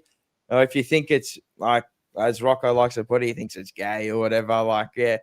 Like, you know, you're just watching these grown men in there. It was all a bit of a rev up for the boys. It was a bit of a because Bo reckons that cricket's I know. It's Come all on. good. It's all good. I love it. No, but yeah, look, if you want to follow some wrestling content, you got Andy from the Ankle Saw. I know everybody loves him. You got Bo check. You love him. And you got Mars, unfortunately, again on another show.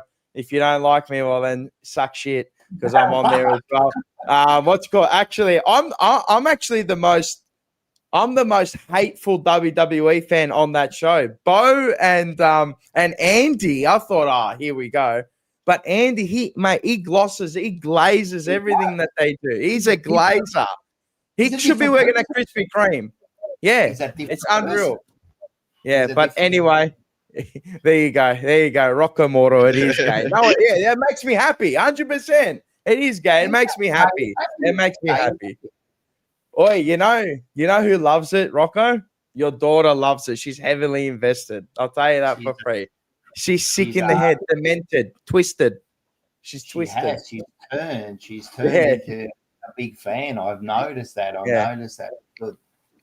Anyway, thank you. We'll love you and leave you again. Everyone in the chat, you know what to do. Smash the like button, hit the dislike, join us in the comments below, hit the subscribe and bell notification for the next video that comes out. And you know what? I can say it after this one. Go Blues.